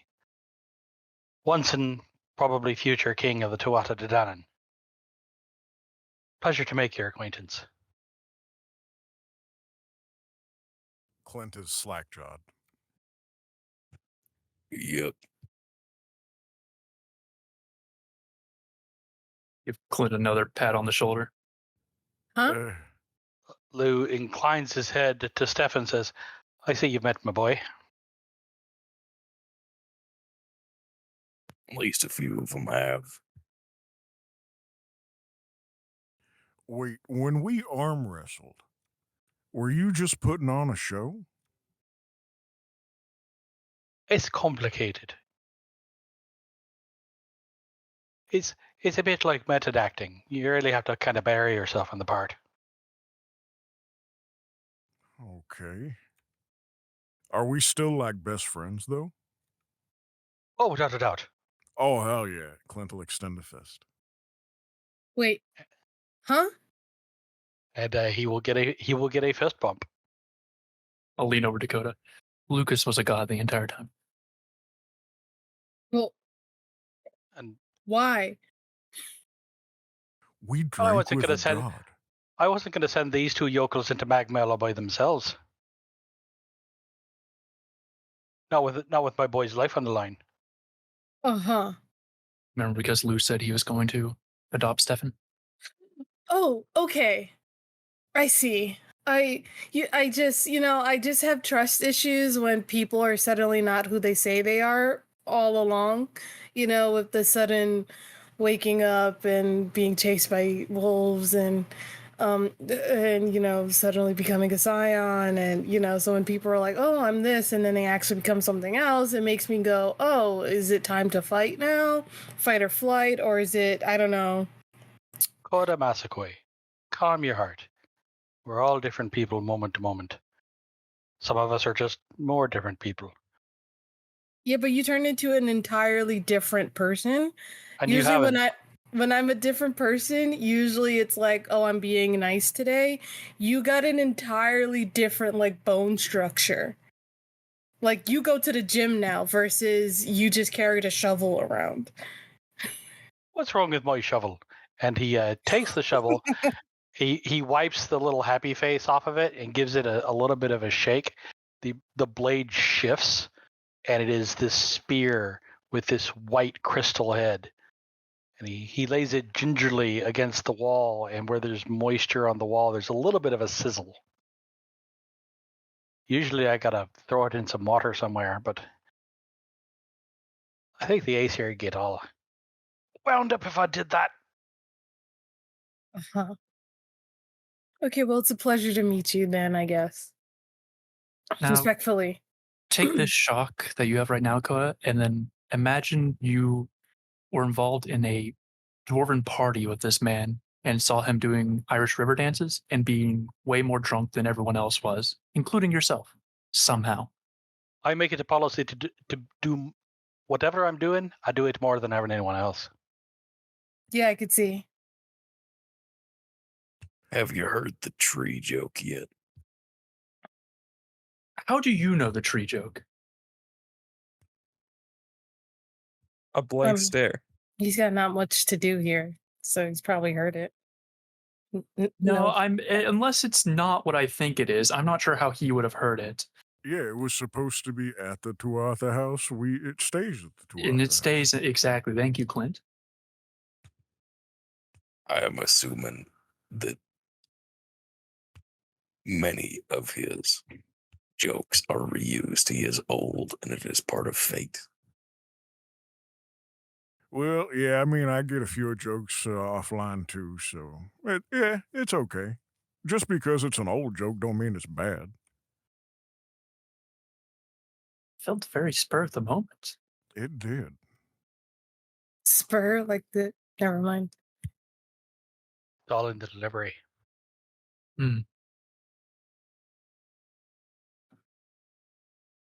No. Oh, two things real quick. First of all, he looks at the hand he fist bumped Clint with and still got the shroud in it. I got to take care of this. 1 second. And he shakes the shroud for a second and lets it fly.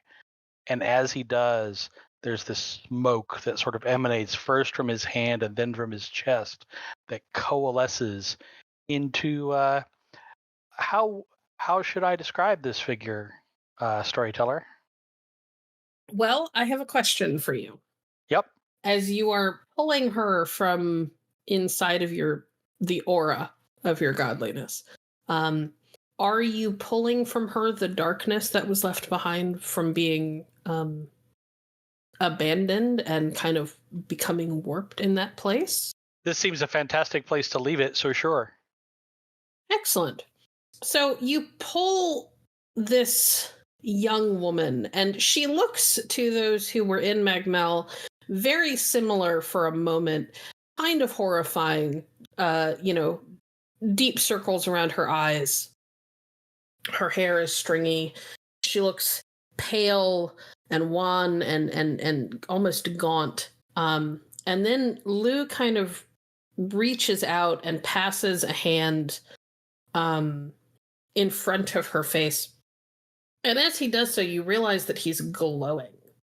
And it starts off like a very kind of faint, barely there glow, and it grows and it grows and it grows until all of you are kind of forced to turn your heads and shield your eyes because he's glowing with it almost seems like the full force of the sun coming off of him.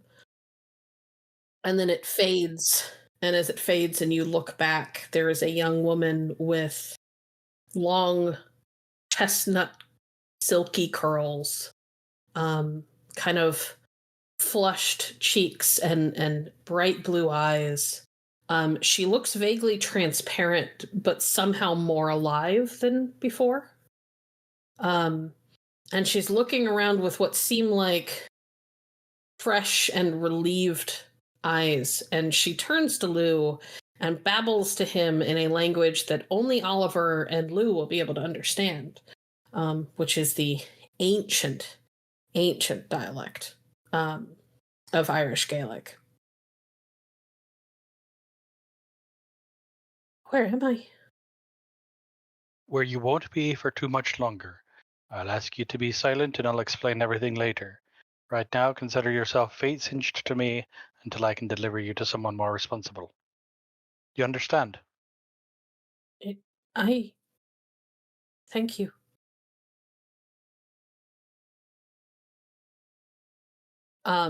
And she hesitates for a moment, and then without thinking about it, you can tell that she's overcome by emotion. She turns and hugs Lugh around the waist tightly, almost like a child that is clinging to someone who makes them feel safe. There you are. And there's a little bit of a sob, and as that happens, there's another faint glow around him, and she shrinks down, and you guys watch as a gold and silver band forms around his right middle finger. There we are. I couldn't just leave her all bound up inside of me.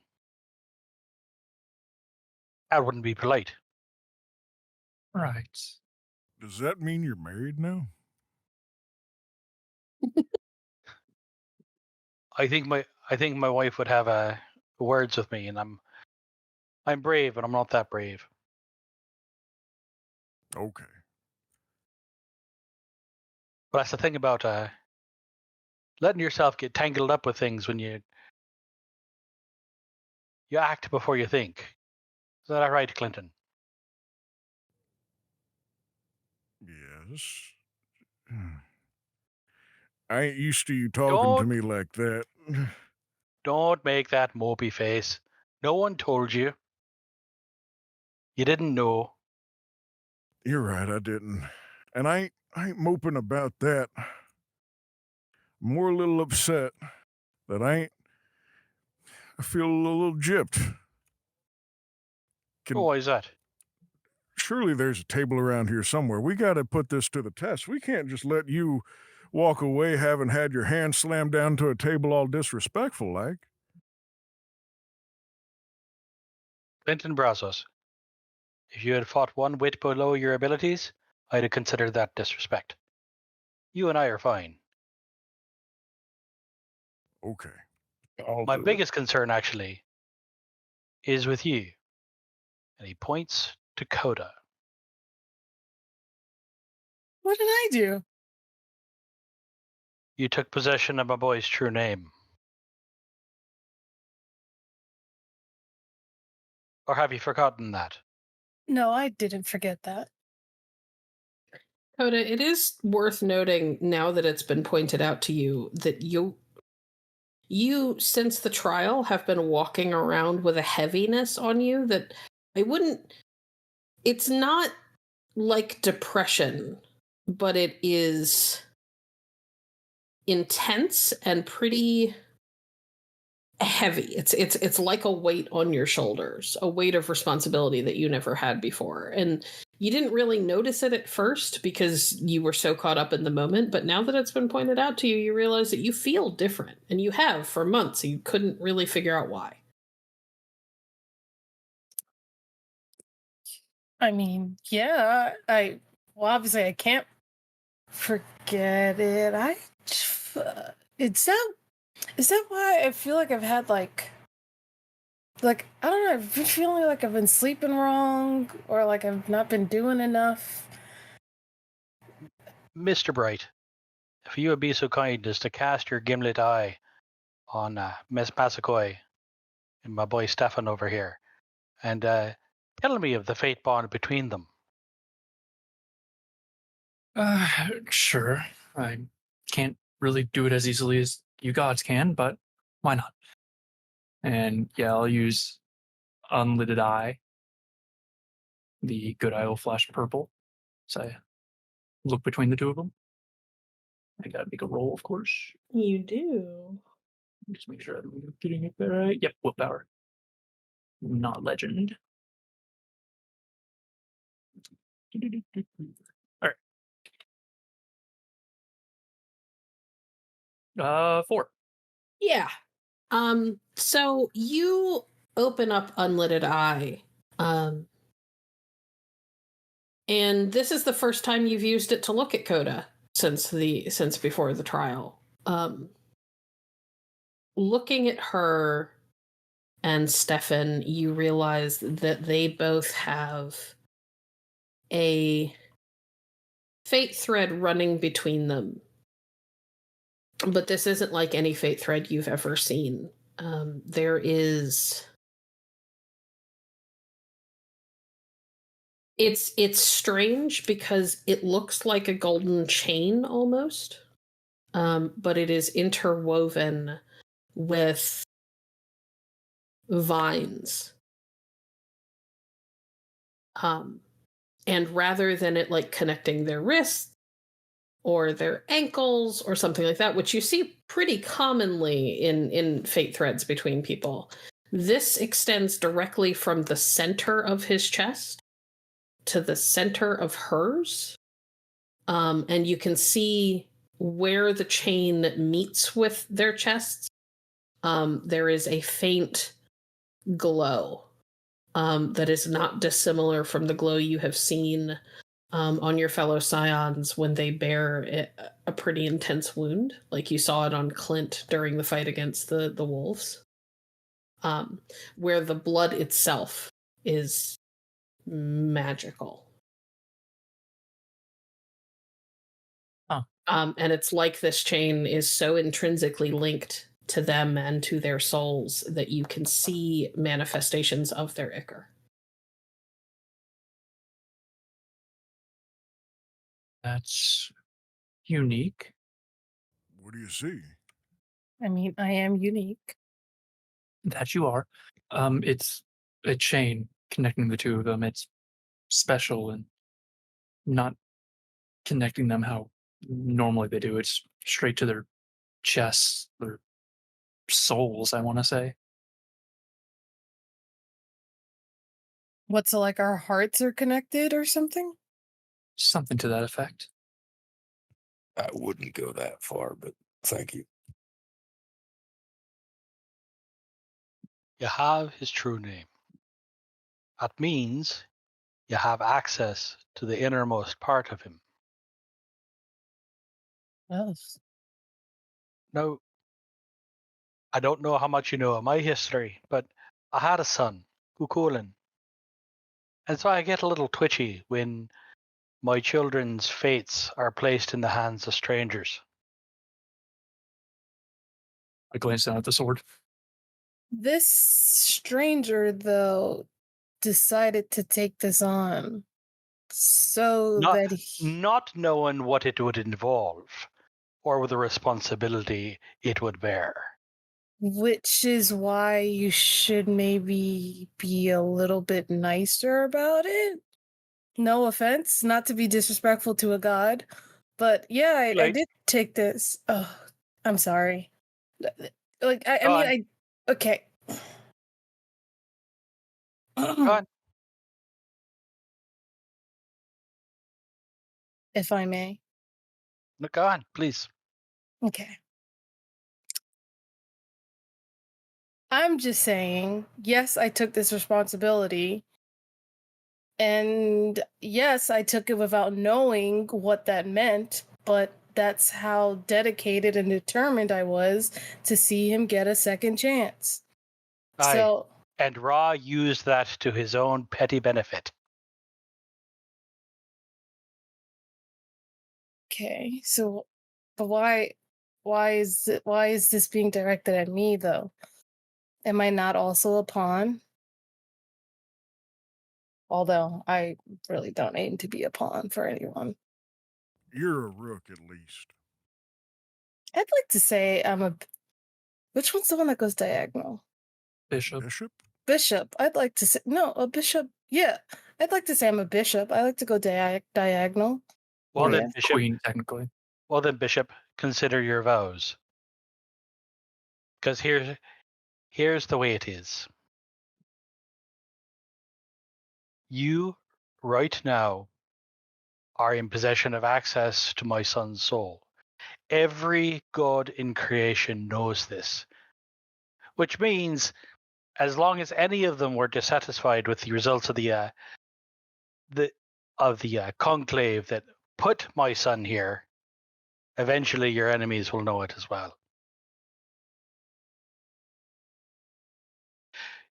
Think of it as walking around with a key that you don't know how it works, you don't know how to defend it, and lots of people much mightier than you may come looking for it.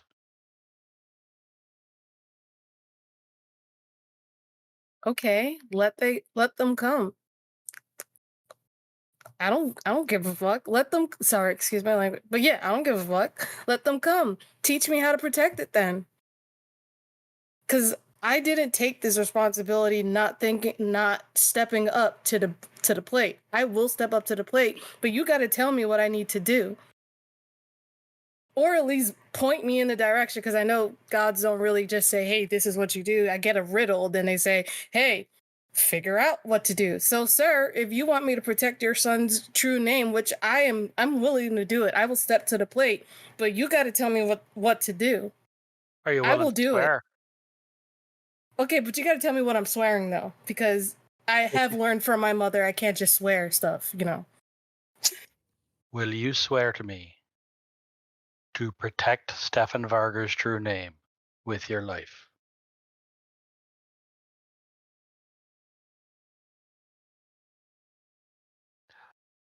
I admire your fire, but you might want to pass about 10% of it over to Oliver. Why Oh. am I getting hit with this? Mr. B's got his own fire. Okay, because Mr. B, he's the one that gave me my fire. So maybe don't come after him because, you know, he's the one that taught me when I was younger. He was the one that said, Coda, you keep pushing forward and keep writing. So I got my fire from him, and I will guess light his too, but in a different way, because that's kind of weird. And if he's going to bear my son's sword, he might want to stoke his a little bit more. Yes, sir. So going back to my swear, I will definitely swear it, but can I also have like a little condition of, yes, I swear to protect, as long as I'm given some kind of information that will show me how to protect it? Can I add that little addendum? The only thing I can tell you about it getting stronger is it takes time. Oh, well then, yeah, I know that. So then, yeah, sure. I swear to protect your son, or what's his name again? Stefan Vargr. Yeah. Sir, I swear to protect your son, Stefan Vargr's true name, with my life. So help me, one of the gods.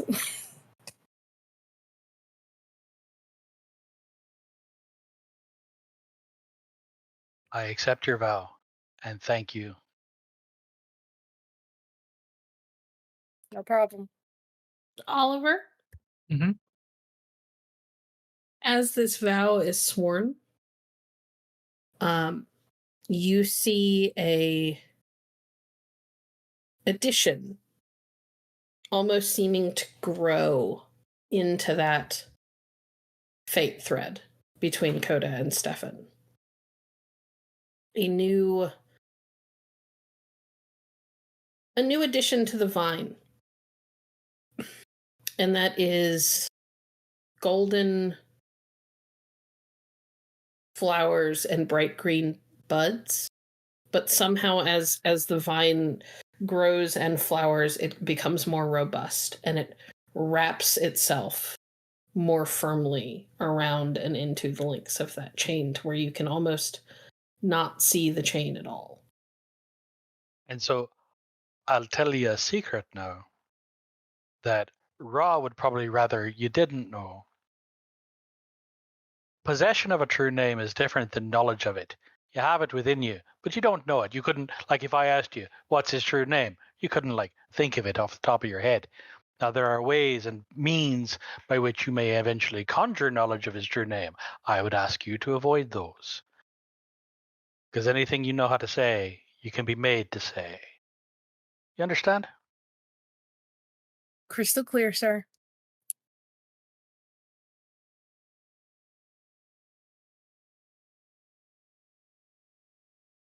As someone who will be running with Coda, I have to ask, because what she is tasked to do may not be a promise of mine.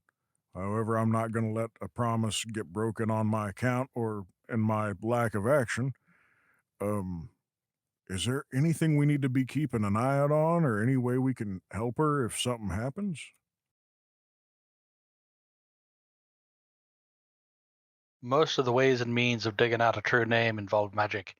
So I would look to Mr. Bright as your early warning signal on that front.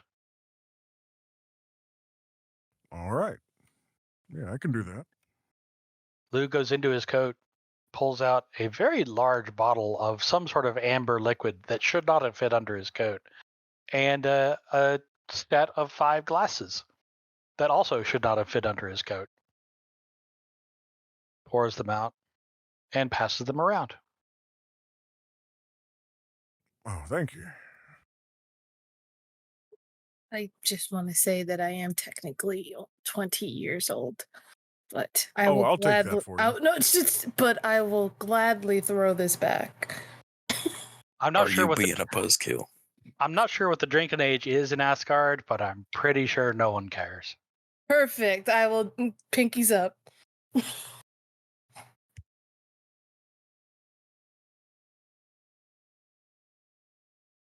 Lou, what exactly did you provide them drink-wise? Whiskey I brought with me from home. Oh boy. Okay. Ooh. So, does everybody drink? Yes. Want you? Oliver stares at the glass for a good couple moments, but then it does indeed drink. Stefan? Stefan will drink and then look to the rest as he goes for another. This is strong whiskey. But as you drink it, you realize that it's not like any whiskey most of you have ever had before. Stefan, you recognize the taste. You've had this before. The first time you met your father.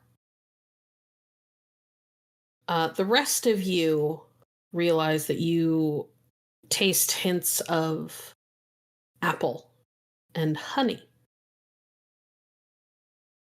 That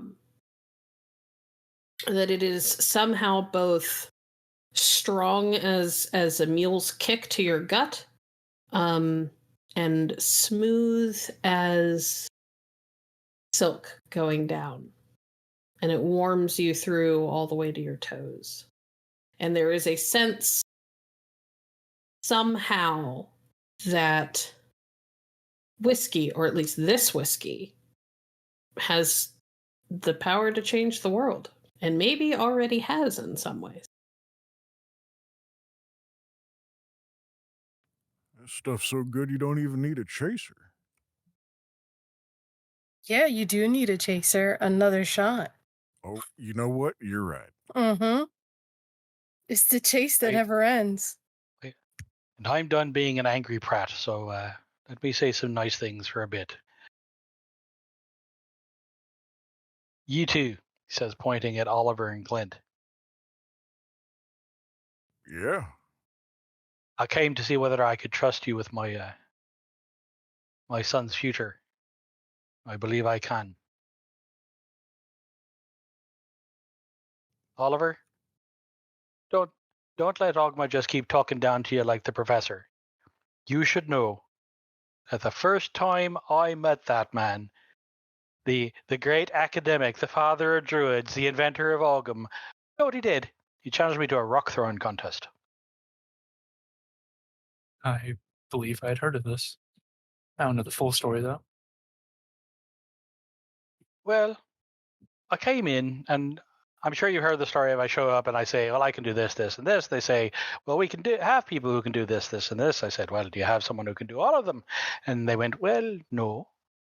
And so they let me in. And then Ogma says to demonstrate my prowess, I have to throw a rock. And he picks up this enormous stone. He hurls it halfway across the land. And I, being the cheeky bastard that I am, I walked down, I picked it up, I threw it right back so it landed right where he picked it up from. Yeah, that sounds like you. He likes to play like he's living nothing but the life of the mind. But dig a little deeper and there's a scrapper in there.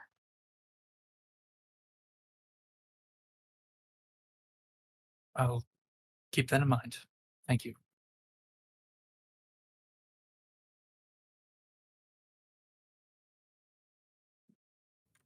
Told you you'd be a leader. That's not relevant, I don't think. You're a leader. You're a leader. You're doing pretty good.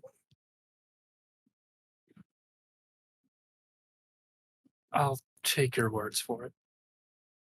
Yeah, so how do we get out of this here cave? The way we came in. But All right. before we go, Oliver, Yes, I'll need my son's sword. I figured that made sense. And I'll take it and hold it out to him. We'll take it, look at it, and he will look over at Stefan.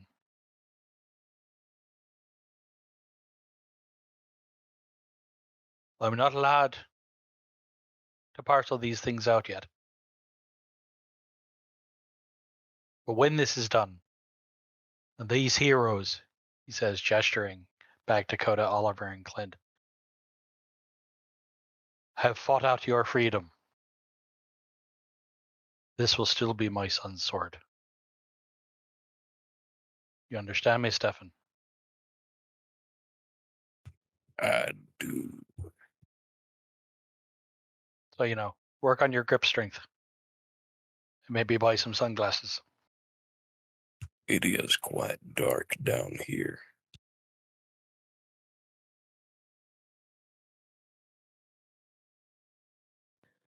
Stefan, you say that, and as Lugh is holding the sword, he has this moment where it's like he's examining it, like he hasn't seen it in a long time. And he slips it just slightly from the sheath, and you notice that there is a very faint glow around the blade. Very faint. Until he kind of like lifts it up, and he, again, still examining it, looking at the blade. And as it gets closer to that serpent, it lights up like a beacon. And it's not dark down here anymore. It's uncomfortably bright. Could have warned me, you old bastard. The serpent thrashes in its chains and hisses, makes noises that make it very clear that it's not super thrilled with the light, but it can't go anywhere. Oliver's not the only bright one down here, you great lizard. See, that's one of the better jokes you've actually made.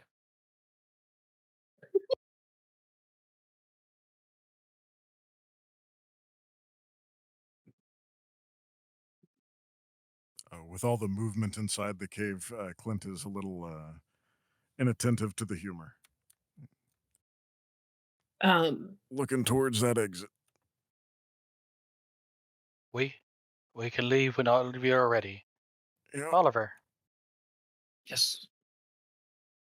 I'll ask you to remember something, and maybe a little plan for the future. That scaly new friend of yours. Right. He's an excellent judge of character.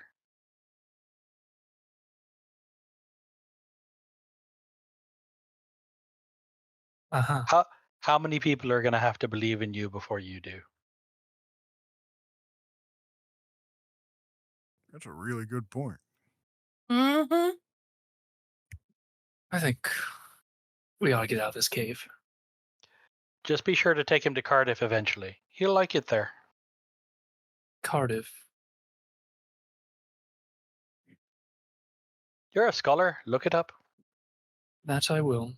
Just make sure I got the name right. Lugh will walk over to Stefan, put his hand on his shoulder. We're to see you soon, my boy. Don't go having too much fun. How can I? You're keeping all the fun here. I can tell. Ah, you fucker, you know what's happening in here. I do. And I won't forget it. Not for one moment.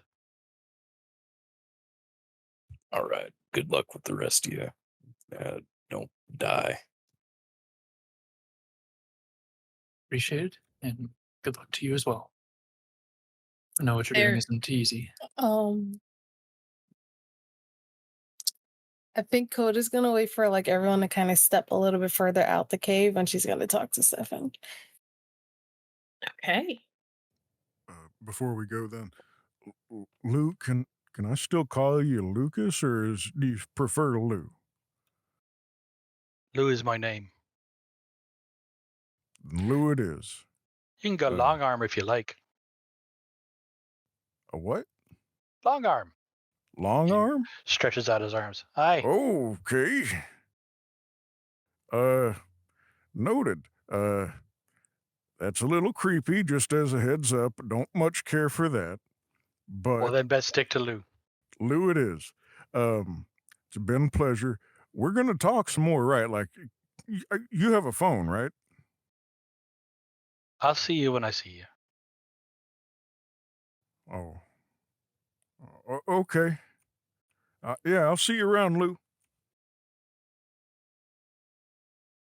Okay. All of you, with the exception of Coda and Stefan, file out. Oliver and Clint trailing behind the god.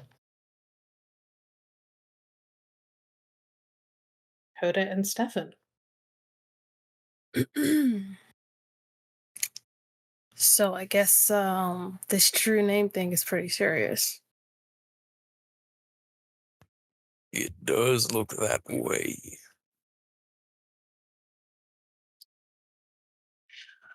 Well, I mean, what I said to your dad or whatever is, I'm like serious about it though.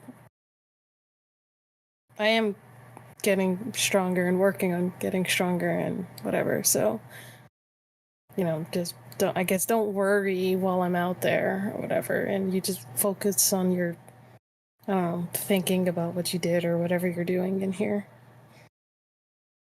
I guess. Well, thank you. It is a lot to be bound to somebody. So don't die. You don't die. I've been doing this for a while. Huh. Well, you got any advice? Yeah, the gods might seem kind of big and scary, but they're all fuckers on the inside, so. Oh, well, I know that. That's not advice, Stefan. I know that. Like, good advice. Well, that was good advice. Oh, 'Cause sorry. they're about the only thing that can really spook you. The Titan spawn are fucking weirdos. anything can be killed if you try hard enough, I guess.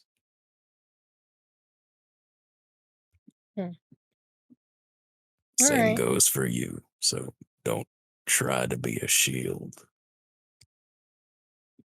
You're weak and spongy. All right. Don't forget who's holding your true name. Maybe don't call me weak and spongy. Fine, you are strong and Mhm. still susceptible to things like wolves, so That's better. Okay. Well,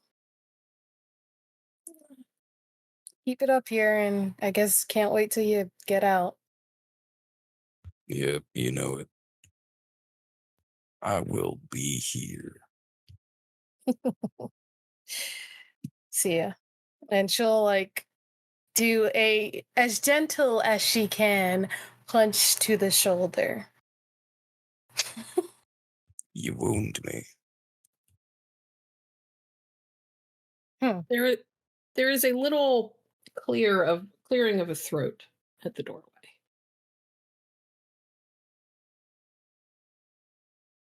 Yeah. Him. Mr. Vargr? Oh. Hello. Stefan, this isn't someone that you have met before. She is holding a clipboard and has like a messenger bag on her hip. And as she makes her way in, she steps kind of daintily, and you look down and realize that she is wearing these like silvery gold sandals with laces that go all the way up to her knees. That have teeny tiny little wings coming off of the side. I have a delivery for you from a Miss Natine. Thank you. He will look at Coda for a moment. Natane? I don't. Huh? Oh, I also have a message for you, but I was told that I have to deliver yours with your friends who don't seem to be here right now. Okay. Oh, okay. Yeah, that's from Nat. A message. No, not. I don't know who Ned is. Oh, Boy. Natine. Awkward. She hands Stefan a envelope. It is not the same person, if it helps. Oh, well, stay strong, Stefan. See ya. Of course. So never mind. Okay. See ya. And she'll look at person that delivered message and is like, see you later. And then run out the cave. Wait, no, I have a message for you. And she's like chasing after you. Me? Okay, yeah, sure, I'll take it. Is it Yes, also but I can't. You have to be with your friends. There's a Mr. Bright and a Mr. Brazos. Oh, there's two Mr. B's. Well, there's a Mr. B and then there's B. Figure that out. Yeah, they're actually right out this door hallway. You can walk with me. Okay. Nice to meet you, Mr. Vargr, I guess. Nice to meet you as well, Miss Slippers. She kind of looks down at her very pretty sandals and smiles a little bit, and you see that she like hovers just above the floor for a moment, flashes you a bright smile, gives a little wave, and then turns and follows Coda out of the cave. Outside, Lugh has already parted ways with Oliver and Clint, saying that he was headed up to. He said he was going to go have a stiff drink with someone and walked up the beach towards where you saw that massive meat hall in the distance. Coda comes out of the cave, trailed by a young woman that you didn't ever see go into the cave. She has short black hair that's kind of curly. It's those kind of curls that have like all that volume, so there's just it looks like there's just as much hair on the top of her head as there is anywhere else. And bright green eyes, olive tone skin. And she's wearing like a cheerleader's uniform, except for her shoes, which are those silvery gold sandals that I mentioned. And she's carrying a messenger bag and a clipboard. Hello. Hi. Howdy there. Which one of you is Mr. Bright? That would be me. I'm gonna kind of look at her outfit and look down at the sandals. Scion of Hermes, I'm guessing? Iris, actually. But Iris. Uncle Hermes made these for me. Do you like them? They look real good. Thank you. And you must be Mr. Brassus. Yes, ma'am. That is me. Perfect. So you're all here. Good. I have been tracing you guys down for like 2 weeks, so it's nice to finally have you all together. This is great. We're sort of in a different plane for a second. Oh, like a Terra Incognita. Yeah, that exactly. Yeah, one of them. Makes sense. Okay. Well, these are for you. And she pulls out these large. You guys have seen like the manila envelopes, like the big ones that hold like 8x11 sheets unfolded. Mm-hmm. It's that size, but they are all made of very high quality, like paper. Not even paper, like most of it looks like it's cotton weave papers.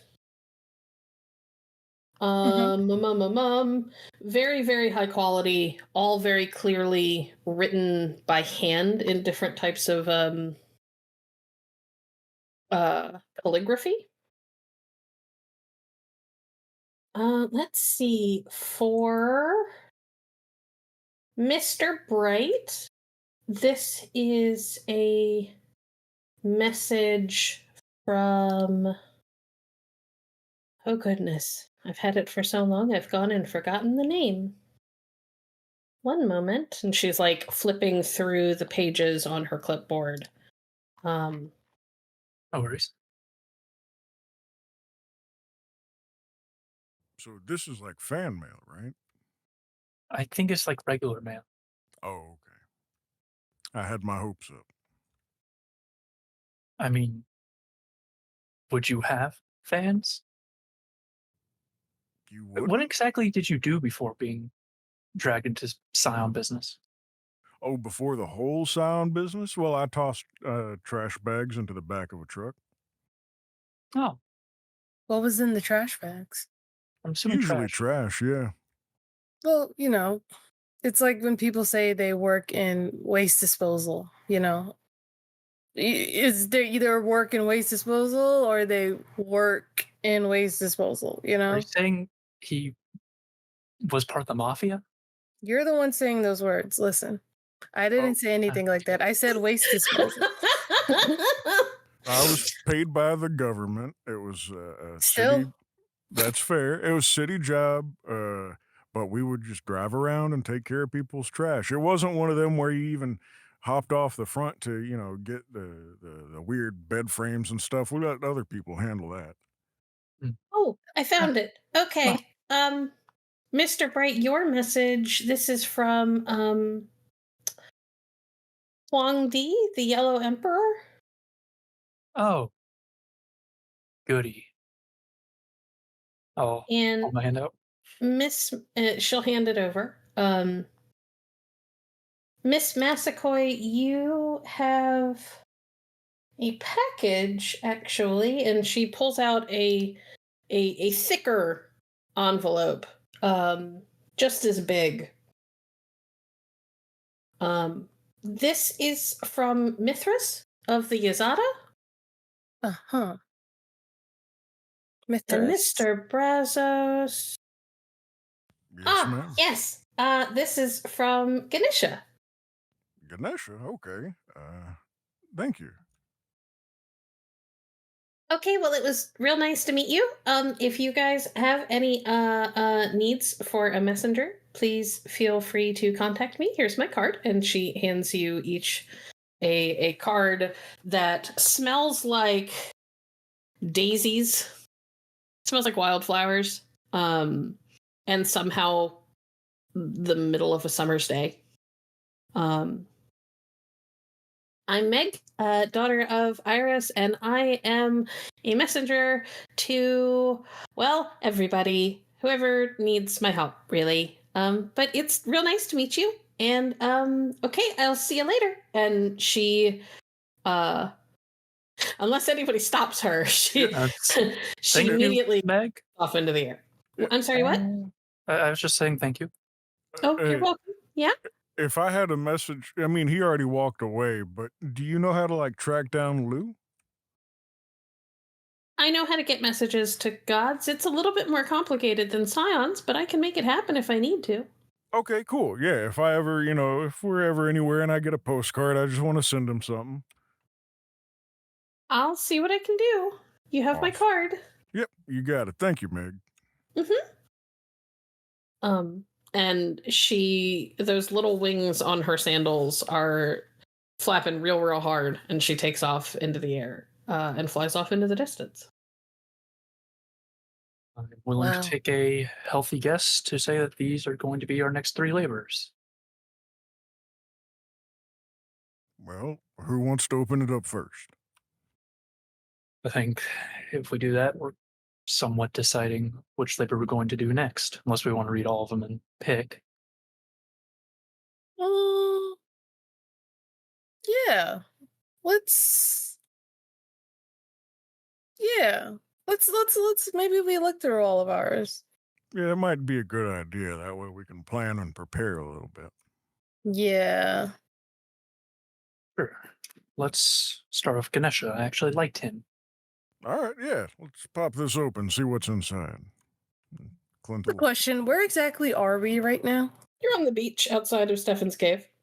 Okay. Is there like a table we can go sit at?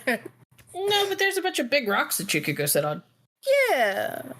Coda will be like, let's go. I don't want to sit in the sand. Well, Also, that's good because we're- Pele is like pawing at the gate of his carrier. He looks even more annoyed than he did before. Oh that he's my god. trapped inside when all of the other animals are outside. She's gonna like have a moment of like, oh my god. Hi, Pele. So sorry. Let me out. Yeah, I'm pronto. Sorry. I will shit on your pillow.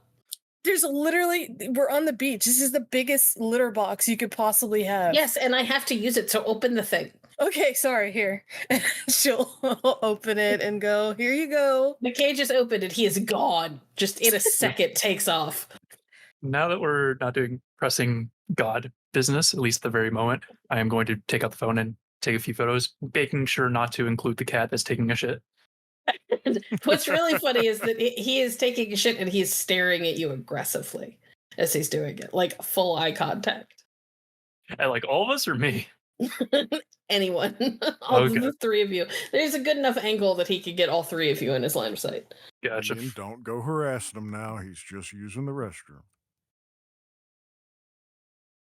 Ian just ruffles his feathers, and like hops off your shoulder and soars away a little bit, and you notice that he is mingling with a number of other corvids that are perched nearby. A real social butterfly. I'm proud of him. Yeah.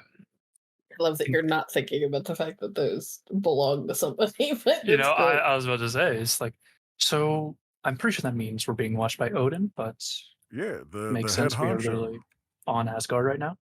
Yeah. He likes right. birds, right? Yes, he does. Yeah, then we're all set. Ian's a real good bird. He'll handle it well. All right, let's get these letters cracked open. Yep. First, Ganesha. Okay. So we are opening Clint's first. That is correct. Excellent.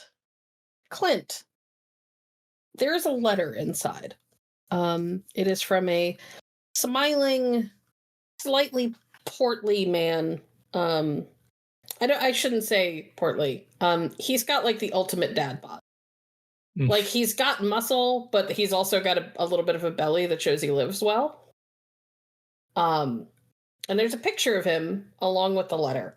The letter says, Dear Mr. Brazos, I recognize that we have never met before, but I have been reliably informed that you have joined the band of Scions who are laboring to release Mr. Vargr.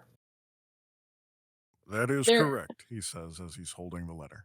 Oh, okay. I was just like, he's not here for you to talk to. He's speaking as he's reading it. Yes. Completely threw me off.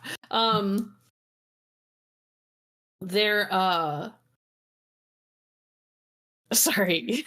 You threw me, now I gotta find my place again. Damn it. I'm just looking really confused, like why responding to the letter. You have joined the band who are laboring to release Mr. Vargr. It has also been brought to... There has been much... Oh my god, I'm so sorry. I keep losing my place because I'm too busy giggling. This is your fault, Gavin. I'm not sorry. There has been much debate among the members of my pantheon as to what labor we should give you. Ultimately, after a game of chance that went my way, I am able to assign you your labor.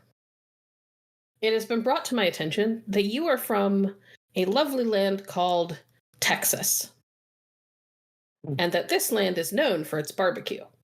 Yep, that's correct too. Unfortunately, I am a staunch vegetarian, so I cannot eat meat.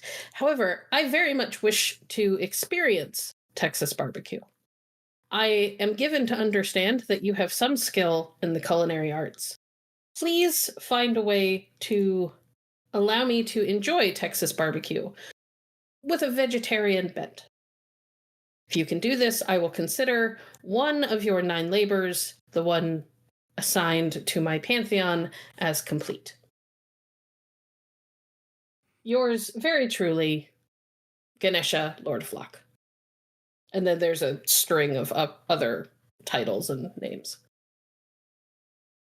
Clint will read each of those names out to the crew. I'm You read sorry. the rest of the letter? Yep. Okay. Wait, so wait. We just have to make vegan barbecue? Yeah, that's not gonna happen. Well- You're not supposed to do that. Vegetarian Texas barbecue as well. Yeah, that is That's quite not the task. difficult. Fit for a god, no less. Is what you get from Pele as he returns. Well, yeah, but that's a thing, though. Like, well, it's not a thing, but it's a thing, though. Like, Coda, do you eat barbecue? Excuse me? Do you eat barbecue? Do I breathe air? Yeah, okay, good. We're starting from the same page. Now I'm going to go another page deeper into this big old book of barbecue, okay? Mm-hmm. Have you ever cooked barbecue? Well, no, because I was in a foster home. So, no. Okay, there's a pretty big gap between cooking barbecue and eating barbecue. We're talking about low and slow. We're talking about 3 days braise. We're talking about a pit big enough to cook a whole hog on. If we're making food for a god and we're making Texas barbecue, that's already a really tall order. You see, we have cookouts every weekend. We've got bars and grills and restaurants and all sorts of places that get together just to have cook-offs and compete on barbecue. Mm-hmm. And it's hard with meat, which is the whole centerpiece of Texas barbecue. The meat is the dish. And now we're making it vegetarian. I don't think you understand just how big of a task this is. I think I understand it very clearly, actually. Because you Right. see, I may not have eaten Texas barbecue, or, well, I mean, I've eaten it probably, but I may have not cooked it. But I know from where I was, or the food that we ate, well, I ate growing up, it was a lot of greens. And ooh, if you just cook greens the right way, it could work. It could work. Because also Texas is not too far from Mexico too, right? So if you look at southern part of Texas and Mexico, we got that nice Texas border, Texas and Mexico border. So think about this: grilled cactus. If you could do like a slow roast on some cactus, oh my gosh, that's got to be good. Or there's a lot of foods, like a lot of vegetables and stuff that can replicate, I don't know, like a meaty substance. It's possible. I'm just not the best at cooking, technically, but I have great ideas. I think it's worth stating that not only do we need to find the bridge for this authentic Texas barbecue and the vegetarian, we also have to make it good enough for Ganesha. Have you heard the stories about him when it comes to eating? I haven't, no. No, but I just know food should just always be good. So Let's say it's going to be it's a tall order. Okay. that we're gonna take. Yeah. One might even say it's worthy of a labor. Yes. Let's All right. see what else we have on our hands. Maybe Hold on. Yeah, we need to progress. I get it, but I need 1 second. I shoved my whole foot into my mouth thinking that I knew a lot more than I did and that I knew better. So, sorry. First, Coda, your insights will be vital to this task. I cannot handle this alone, and I'm going to be relying on you for a lot of it. Your expertise is going to be essential, and I am sorry that I opened my mouth in such a way that made it seem as if I did not have confidence nor trust in your capabilities. I will work on that. Clint, I was fully talking out of my ass. So thank you. Well, then I couldn't be any more prouder. Holy hell. That's real Texan work right there. Clint, your phone buzzes. Oh, shit. Hold on. Let's see. There is a text from an unknown number. It says, "You can reach me here. Go get him and let no spruce pass you by."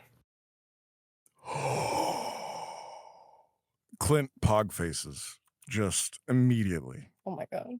did Lugh give you his number? I think so. I think this is Lugh. Oh dear. It's the only one who knows about the conifer. Well, now it's been spread around. Well, hold on. And we're going to not have it spread any further from our mouths. Yeah, we'll let Lugh handle the spreading part. Clint will respond with, thanks for the vote of confidence. Looking forward to seeing you again soon. Much love, Clint. Coda, what's in Hey. your letter? Oh, she will open up her package letter, such. Coda, inside is a sheaf of papers. On top is a letter, handwritten. "Miss Massaquoi, we do not know each other. I am Mithras of the Azada. It has been left to me to provide you with a task on behalf of my pantheon. Enclosed, you will find the deed to a piece of property. Your task is to find its rightful owner. Best of luck, Mithras. And then a bunch of his names and titles. Okay, so we gotta look at Ancestry and Zell for this one. Oh, that sounds like it could be fun. No- Mhm. The deed within does not say exactly what it is, but it does have a address to it. So you will have a direction to go at the very least. Copy. And she will share this information with everyone, and then yeah. All right, your turn, Mr. B. All right. I'll crack open the envelope. Oliver, Mhm. you open the envelope. And there, as it turns out, is far more paper here than you thought when you first got the envelope. Somehow maybe they talked to Lugh and they figured out how his bag works. Because you pull out like a thick stack of paper from what looked like just an envelope that couldn't have possibly held more than a page or two. Luckily, I have the speed reader knack. You do. We're going to have an audiobook. Let's listen. Celestial Was that a toaster bureaucracy. strudel? Nope, put that down. The top page is a letter. It is in a very small, very precise handwriting.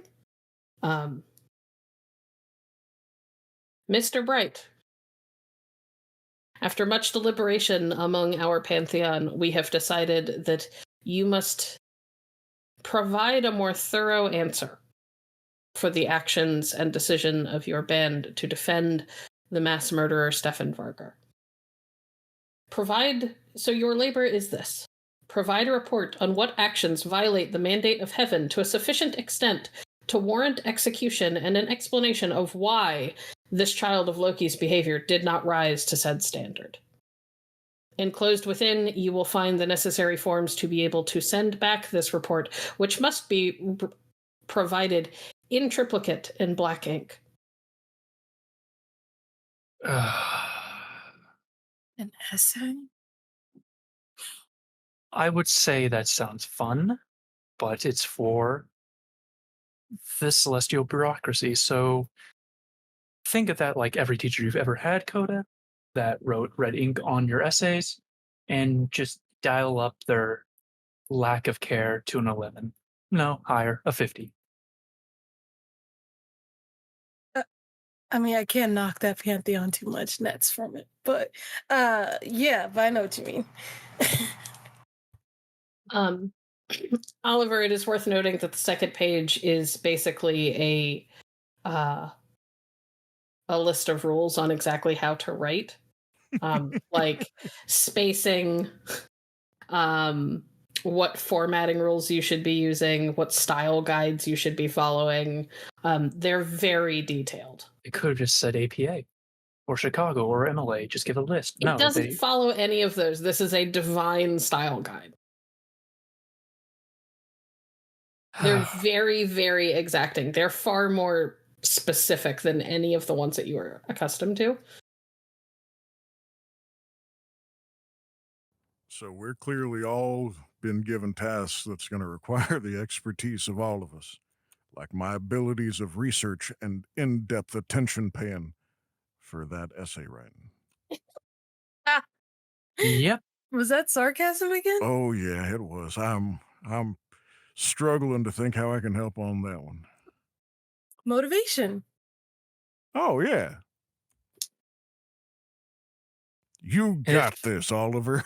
If it means anything, I don't see how I'm going to be of much use when it comes to Texas barbecue making either. Research. Oh, I already have that figured out. We saw how good I am at paying attention and keeping times of cooking before. I'm going to need you to tell me what to do. I might have to write it down for you, but you're going to need to be in charge and make sure I don't fuck up. All right. And then I just need you both for both of those things for my place, for my task. So this is gonna be great, and I'm sure somewhere along the way we're gonna have to protect ourselves. So we'll be the muscle, right? And she's gonna look at Clint and go, "You're strong, right?" I mean, I've worked out every once in a while, yes, ma'am. And Clint Okay. will puff up. Great. So then we'll be the muscle and the brain for the most part, and you'll be the extra brain and the attention span for the group. Fair enough. I can see potentially needing help with this essay. Might need you to fetch sources for me if we're in a library. You got it. And I'll cheer you on the whole time. Great. If we're lucky, we might be able to do some of these simultaneously. For instance, while we're traveling to this address for the deed, I can begin work on putting an outline together for this, so on and so forth. What I'm saying is if we play our cards right, we can potentially do all three of these at once. Mm-hmm. You have high faith in our capabilities, and I will do my best to live up to them. All right. Then I don't know how long we're allowed to stay up here, or if they'll kick us out when it's time, or even how we do leave, seeing as the door we came through is now gone. Huh. Well, I mean, we could probably just. She's gonna look at Flint and go, "Can Ian talk to the other birds up there and like communicate with the other? Can those birds communicate with their scions to say, hey, we're done here?" I imagine so. He's been pretty talkative with me. I don't see why he wouldn't be talkative with them. Oh, there we go. Yeah, I can ask Ian to help us out. Question over the table. Storyteller. Yeah. What state is the address for the deed to the house in? Country. Oh yeah, what country? What state? Yeah, that's true. The address is on a road called Cypress Lane, Mm-hmm. and it is located in the U.S. Mm-hmm. in Virginia. Virginia. All right. Cool. Could we do a Texas barbecue in Virginia while we're on that land that we have to figure out who the rightful owner is for? Yeah, we can do Texas barbecue anywhere we got enough room for it. As long as we have the Texan. Yeah, Oliver? that helps. Mm-hmm. Brom is growling and hissing. Uh-oh.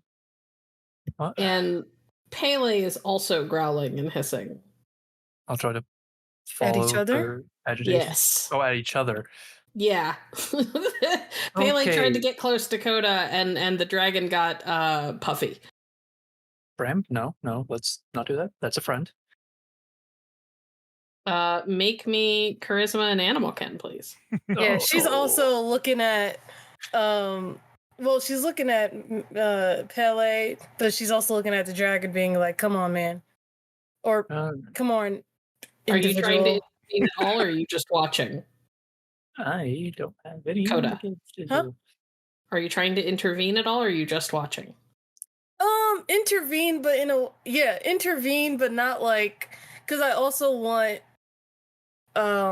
Oliver to get like a power dynamic, but she's also kind of like, I'm not the one to mess with. So she's like holding, like crossing her arms and looking at it like, what are you doing? But she's also like, I'm not gonna step in between this as well. So it's one of those things. Okay, let's go with manipulation and presence for you, Oliver, charisma and animal ken. Okay. That's 0. I wonder if I should burn a legend point. You can spend a legend point and re-roll. Let's give it a shot. There goes another one. Much Hey. better. That's Coda. Oh. Me. Uh-oh. Still Two much successes. better. 2 successes still, so I'll take it. I'll take It it. was better than 0. It is. All right. Coda, you... How many successes total is that for you? 4. You square up a little bit.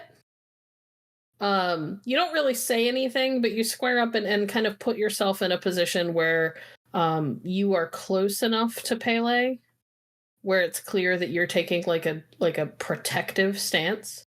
And the dragon kind of slinks back a little bit. At the same time that Oliver kind of reaches up and like wraps his arms around the dragon and like draws him down into his lap.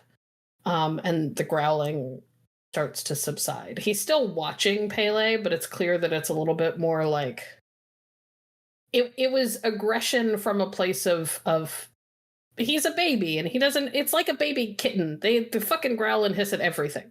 You know what I mean? Mm-hmm. I'm just trying So to. he was just bored a couple of hours ago. That's what that was. I'll just kind of like stroke his like head and neck. Bram, that is a friend, a very helpful friend. You should be nice to them. He churs at the petting and kind of like settles against you. Pele sits and proceeds to lick at his paw and then clean behind his ears. Like nothing was wrong. Everything was fine. He had it all totally under control.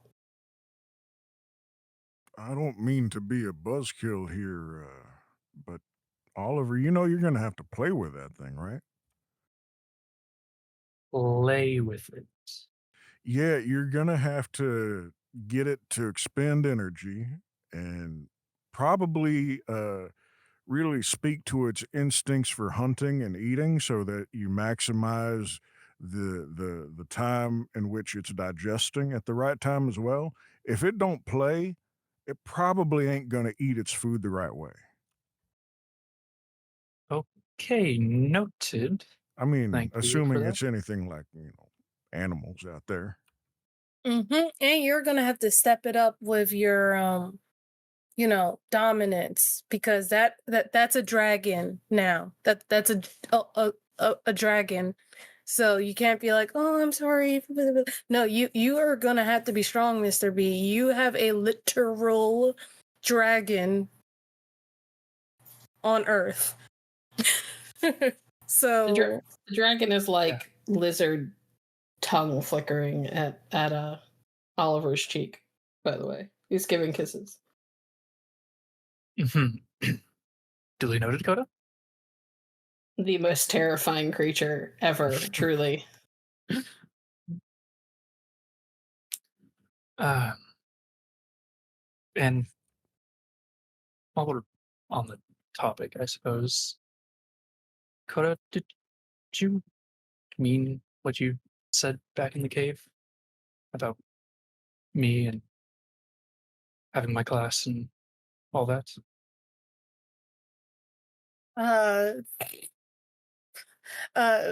What part? What are you talking about? I don't remember. How what do you mean?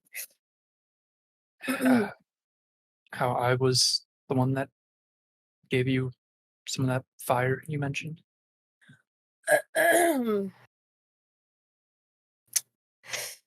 I mean, like, yeah, but you I mean, yeah, because like you were like, oh my god. Well, you didn't say oh my god, but you were, I don't know, like, Coda, you're not like dumb, or like Coda, you're actually like a pretty good student, so you should. And like, oh, Coda, if you just worked hard enough, you can really get like good grades and stuff. And I was kind of like, who the heck does this guy think he is? But then obviously when that one kid made fun of you, and then I broke their arm, and then I got like put in like therapy and like almost got like put in juvie and all that stuff, and I was kind of like, okay, well, maybe this guy's correct, and like maybe I shouldn't Slack or whatever, and maybe you've been telling me something that I've known all along, and I probably wasn't hearing it from the adults that I needed to hear it from, so I heard it from you. So yeah, maybe you gave me the fire that I needed. But that's like old stuff. Why are you bringing this up right now? Thank you. Weird. Oh, I mean, you're welcome. The Mr. B or whatever. Anyway, What was that, Pele? right. I So said should nothing. we? Y'all know it's okay to be friends with each other, right? I consider us friends at this point. Yeah, y'all can be a little more open with each other once y'all are friends. Yeah, why are y'all so awkward? I Why think are that's you just my awkward? natural state. And what she said. Why am I awkward? Because I'm waiting on my bird to come back down and talk to us. And I don't want to step my foot between y'all. But now y'all have finished talking. It's clear y'all respect each other. There ain't no need to be awkward about that. I just wanted to tell you thank you for saying something I probably needed to hear, Coda. There we go. Sure. I mean, you're welcome. And thank you. Who brought this guy here? She's saying, like, pointing at Clint, and she's gonna. That would be the Morgan. Yep, the Morgan sent me. I'm here to solve all your problems and make sure you become best of friends. And also create new ones. That too, best friends. Yeah. Right. Which you are included in. Thank you. And I don't mean to pry too much, Clint, but you seemed a bit shaken once we entered that cave. Is everything all right with that? Okay. Well, since we're already best friends, I suppose I can let you in on a little secret. Now, don't go telling anyone this, but I kind of don't like it so much when, I think I said it already, but when we're underground, and you don't see the sky, you don't see the, air that you can breathe, and there's a chance that there are rocks that'll fall and you'll be trapped in there forever and ever, suffering a fate that's almost as worse as death until you starve and dehydrate and nobody remembers you. And yeah, caves, and I don't like them so much. You're claustrophobic. Yeah, I don't mind the tight spaces, but every time I go into a cave, I get the heebie-jeebies. I understand that. It's all Okay. right to be afraid of things. Yeah. We'll try our best to get you not in a cave. I appreciate it. And if we ever get in one, I'll put my hands in my pocket and pretend I'm real brave.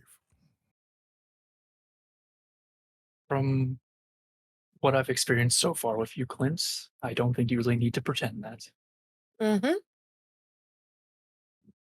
Well, thank you. I appreciate that.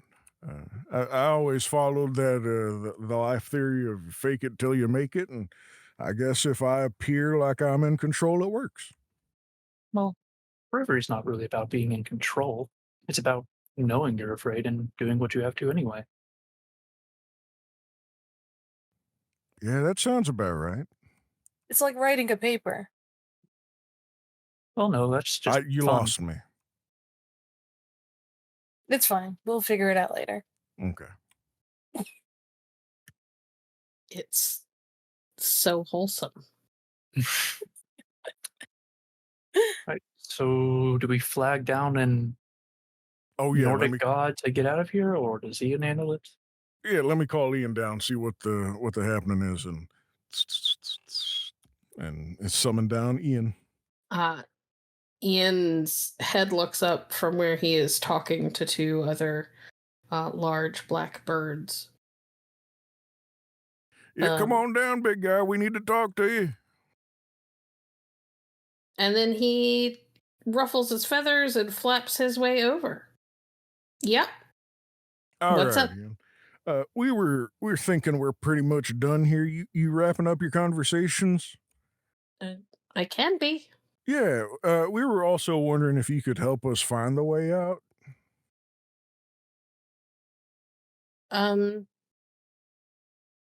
You want to try and leave on your own, or do you just want to ask somebody to show you a door? Showing us the door would be great. 'Cause Since you're I already can- up there. I could show you how to get out, but it's not fun. No, it's okay. We'll take the more fun way. Yeah, let me go ask Hugin. Awesome, thank you. Wait, what? And he flaps off back to the birds. You see the three of them going back and forth for a moment. And then Ian comes back. Says Heimdall has a place to send you already. You have to go see the Japanese next. Oh, Ian, did you just say Hugin? Yep. Now, I'm not very well educated on all the different pantheons and all the different parts, but I remember famous birds' names when I hears them. Can you put in a good word for me before we leave? To Hugin? I mean, yeah, to Hugin and you know the people that he works for.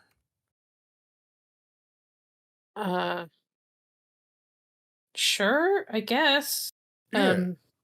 And then Although from what Moonin said, Lou's up in the meat hall talking about you guys plenty, so what you think Lou's enough? I think Lou's probably a better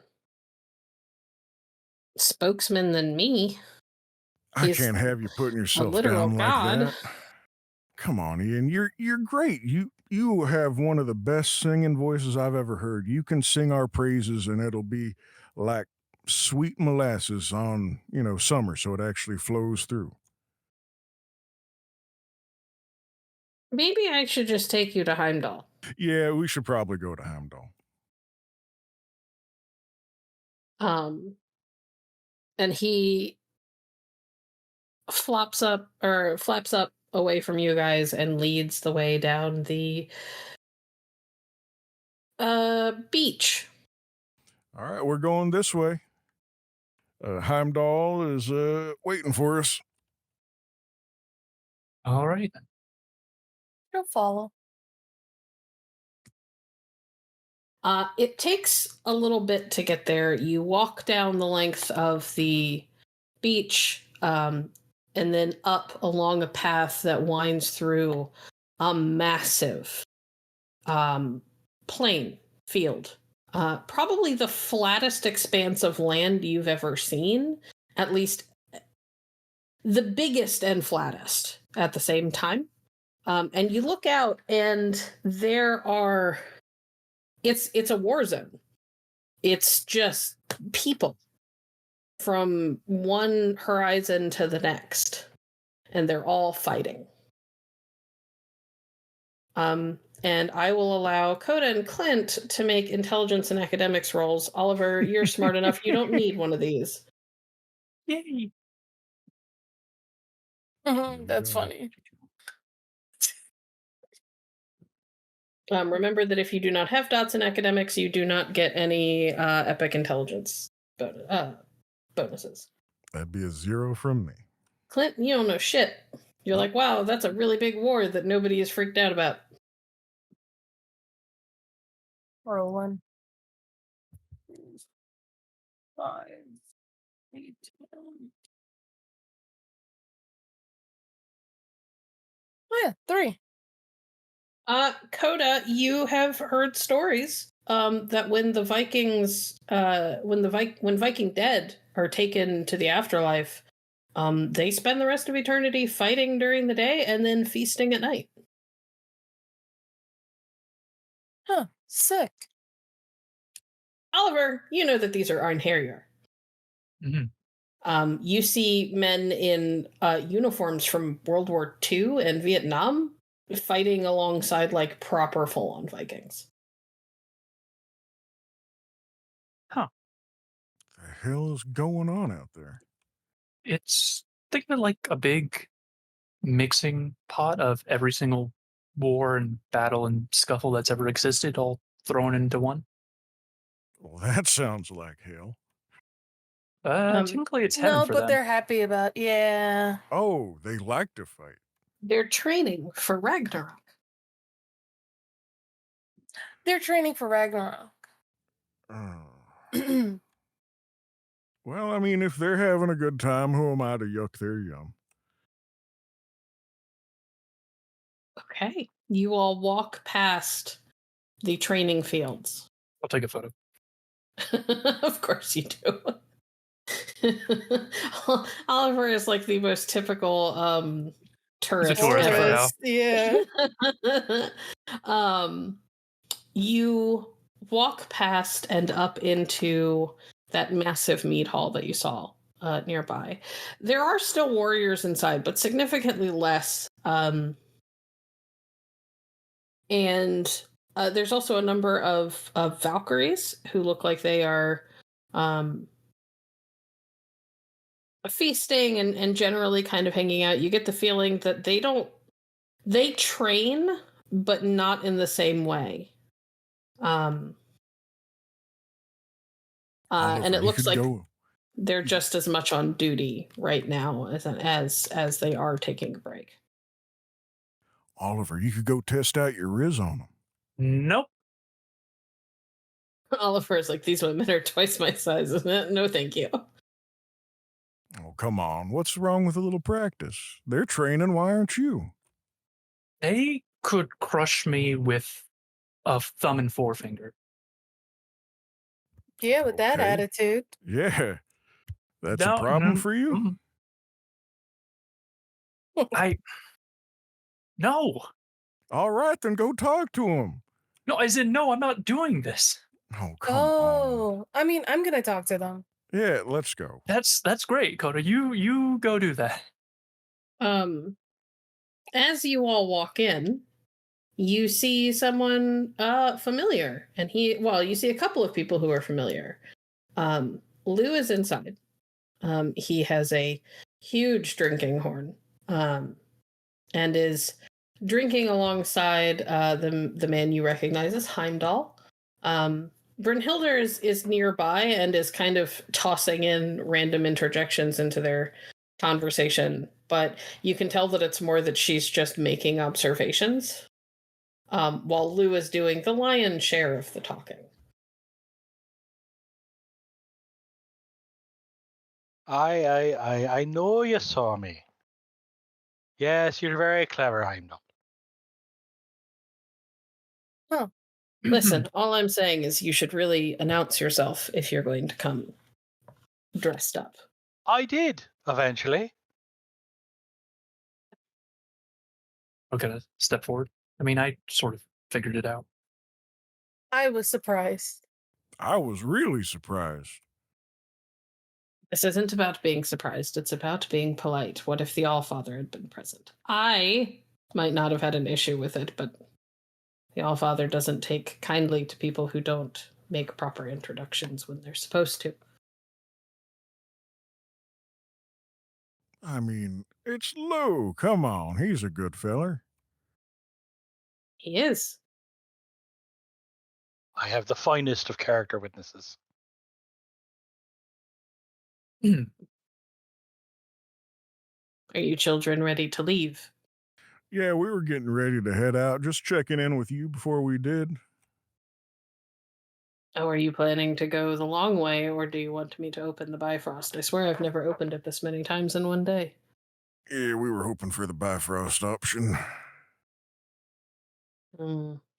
Well, I'm sending you to Japan.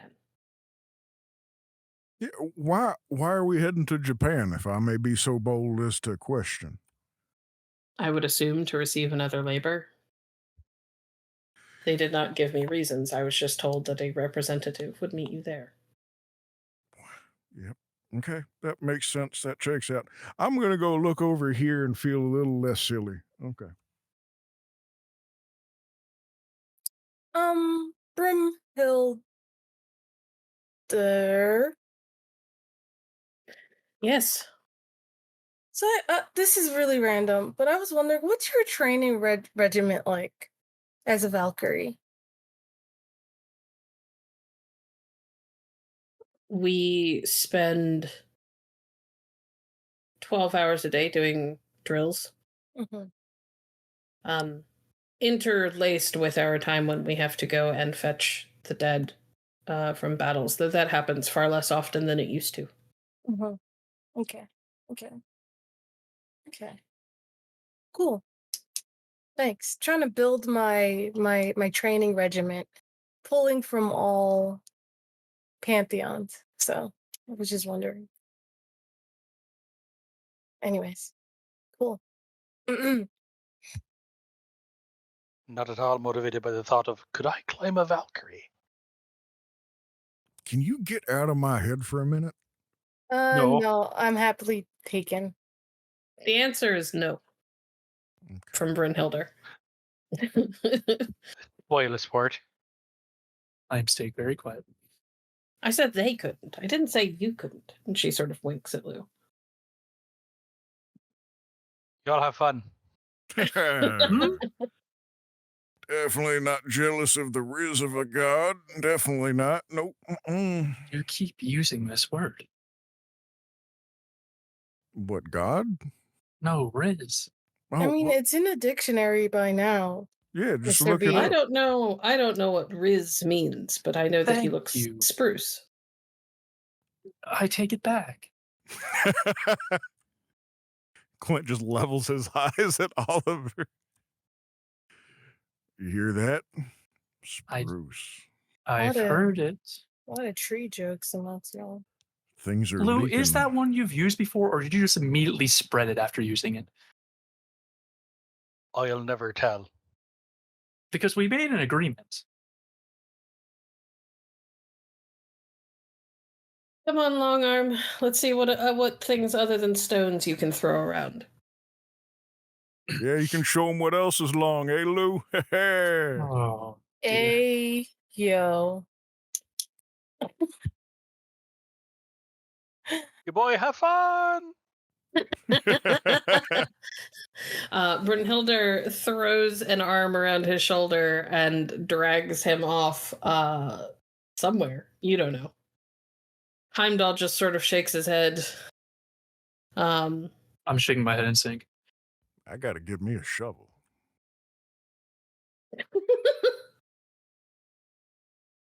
All right. Onward to Japan, then. Nothing you want to see or do before you leave. Do you recommend anything? Heimdall shrugs. It's not every day you get to go to an overworld before you're even a demigod. Are there any attractions of interest? There are a great many things in Asgard and other overworlds, but if you don't have anything specific, it might be best for you to move on. The longer you spend here, the stronger the ties of fate become. And the more Right. the gods pay attention. That's a very good point. We should be on our way. Thank Yep. you for having us. Of course, this way. And he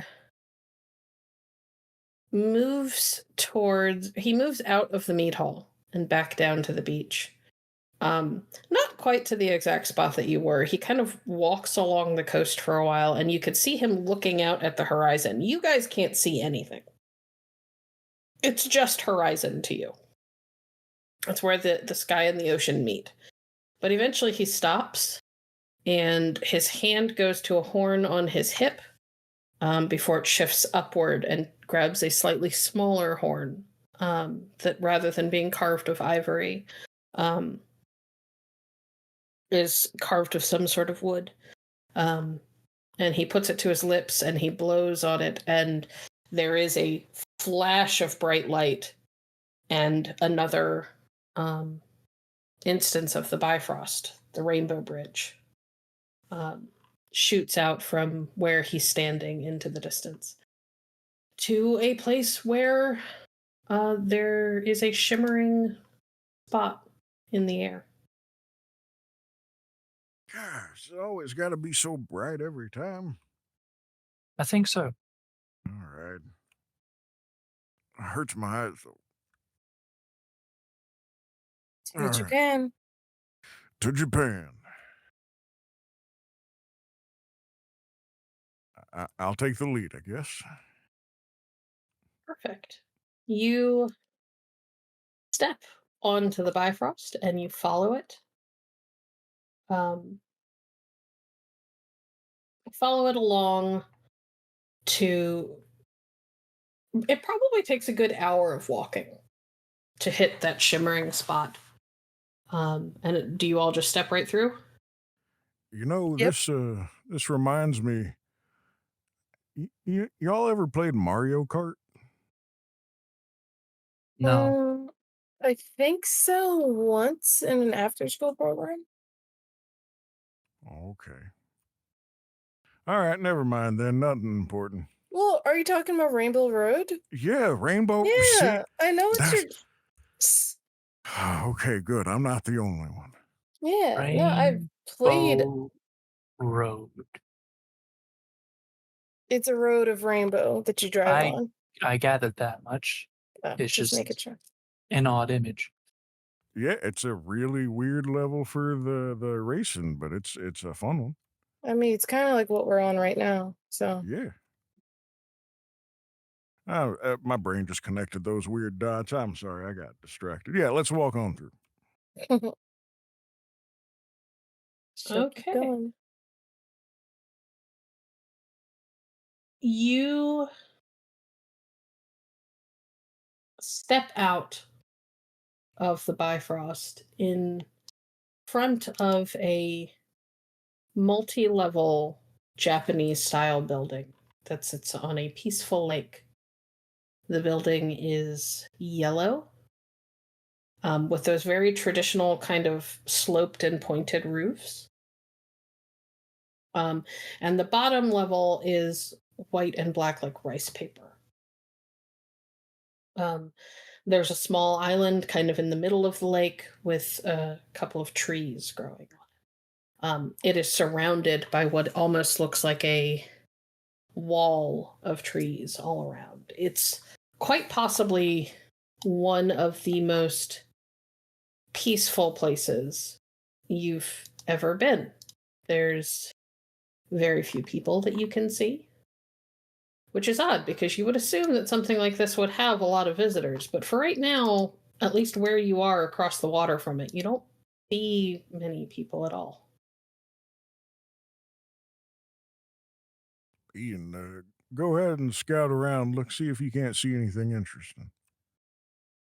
You mean other than the golden building? Well, yeah, other than that, you silly bird, I'm just saying, spread your wings, enjoy it. Air smells nice here. Okay. And he takes off into the air. While he's doing that, what are the rest of you going to be doing?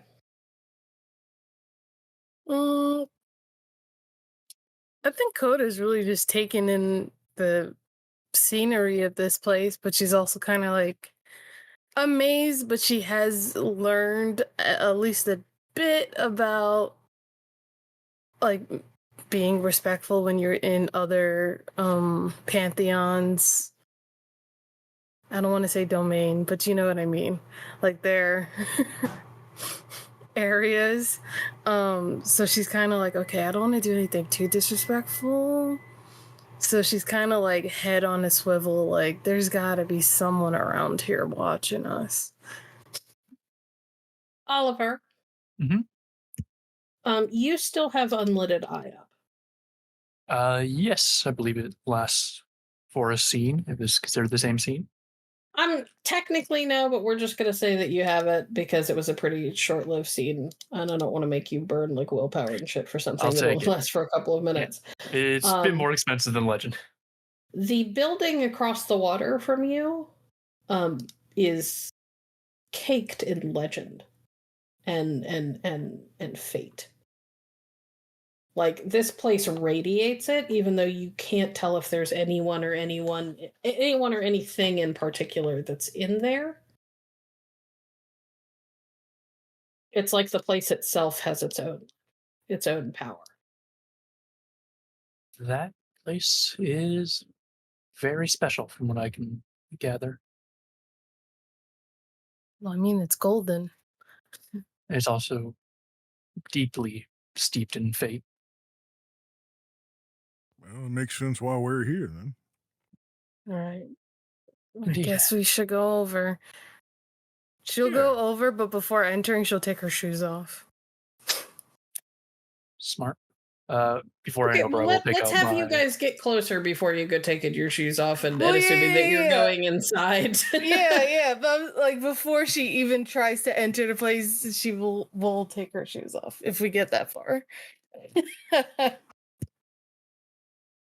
On the way there, though, I will also take out my phone and take a photo. Not the building itself, but kind of like the scenery. You make your way along.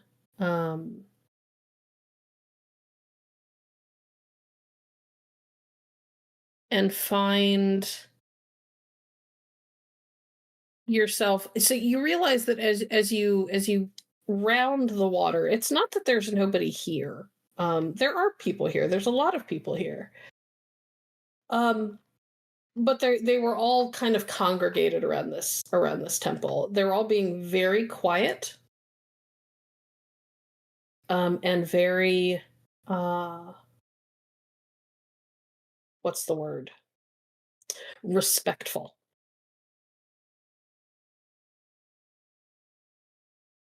And they're, as you're standing there and kind of trying to get your bearings and figure out what to do, an older man approaches. He's wearing a suit. He's clearly Japanese. He's wearing a very, very well-made suit. He's got like a gold wristwatch on. Polished shoes. His hair is perfectly coiffed and slicked back. But he looks sad.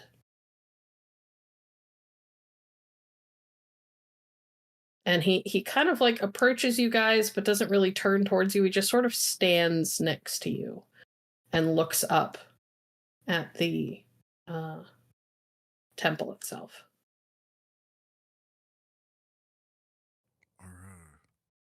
Are we supposed to speak first? Oliver, the man next to you, is keeping a very tight lid on it, but is very clearly divine. I take it you're the god that sent for us? Wouldn't it be sad for you and awkward if I wasn't, he says.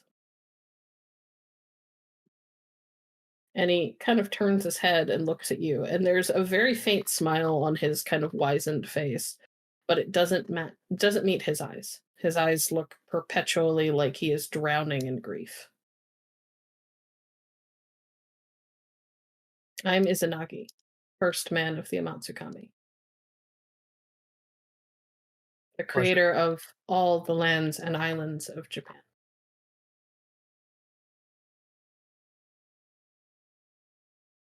I'm sure you know, but I am Oliver Bright, and I'll allow my companions to introduce themselves. Yep, I'm Clint Brazos. Nice to meet you. Coda Massaquoi. Nice to meet you. He kind of frowns a little bit. You do not use your proper titles. Oh, right. Formal introductions. I messed this up last time. Here. It is an honor to meet you. I am Clint Brazos, the Scion of the Morrigan.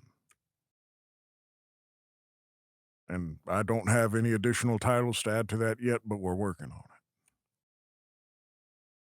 Coda Massaquoi, Scion of the Steppe. Pleasure to meet you.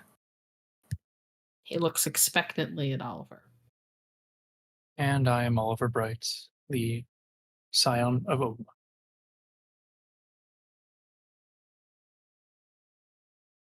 I didn't expect to see him with you. And he gestures at the little dragon on your shoulder that other people seem to be conveniently overlooking. Bram is a new addition. Interesting. Odd that he is drawn to someone who does not take pride in who and what he is. We're working on that. Unlike him. Never mind. I expected there would be more of you, but you will have to make do, I suppose. I am to give you your next labor. You must find your way to our underworld, to the underworld, and fetch back a relic left by one of my children. Know that the underworlds are not a safe place. Since the Titans began to break out of their prisons, they are no longer clearly delineated. They are rife with danger, of which there are too many to count, let alone to tell you. My child died and left behind a priceless relic. There may be others that you could fetch, but this one is your quarry. Can you tell us more about the relic? He hands Oliver a Polaroid picture. Yep, good choice. Of a beautiful katana in the hands of a young man who looks like he couldn't be any older than 21, with a huge smile on his face. My son.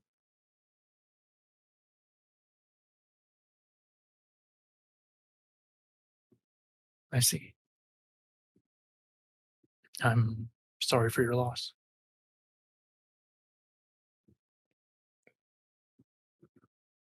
My condolences. We'll work Nothing hard to- to get it back. See that you do. Bring this back to me. And the Amatsukami will consider your labor for us fulfilled. All right. How do we begin? Find a way to the underworld. And he turns and walks away. And that, ladies and gentlemen, is where we are going to end for the evening.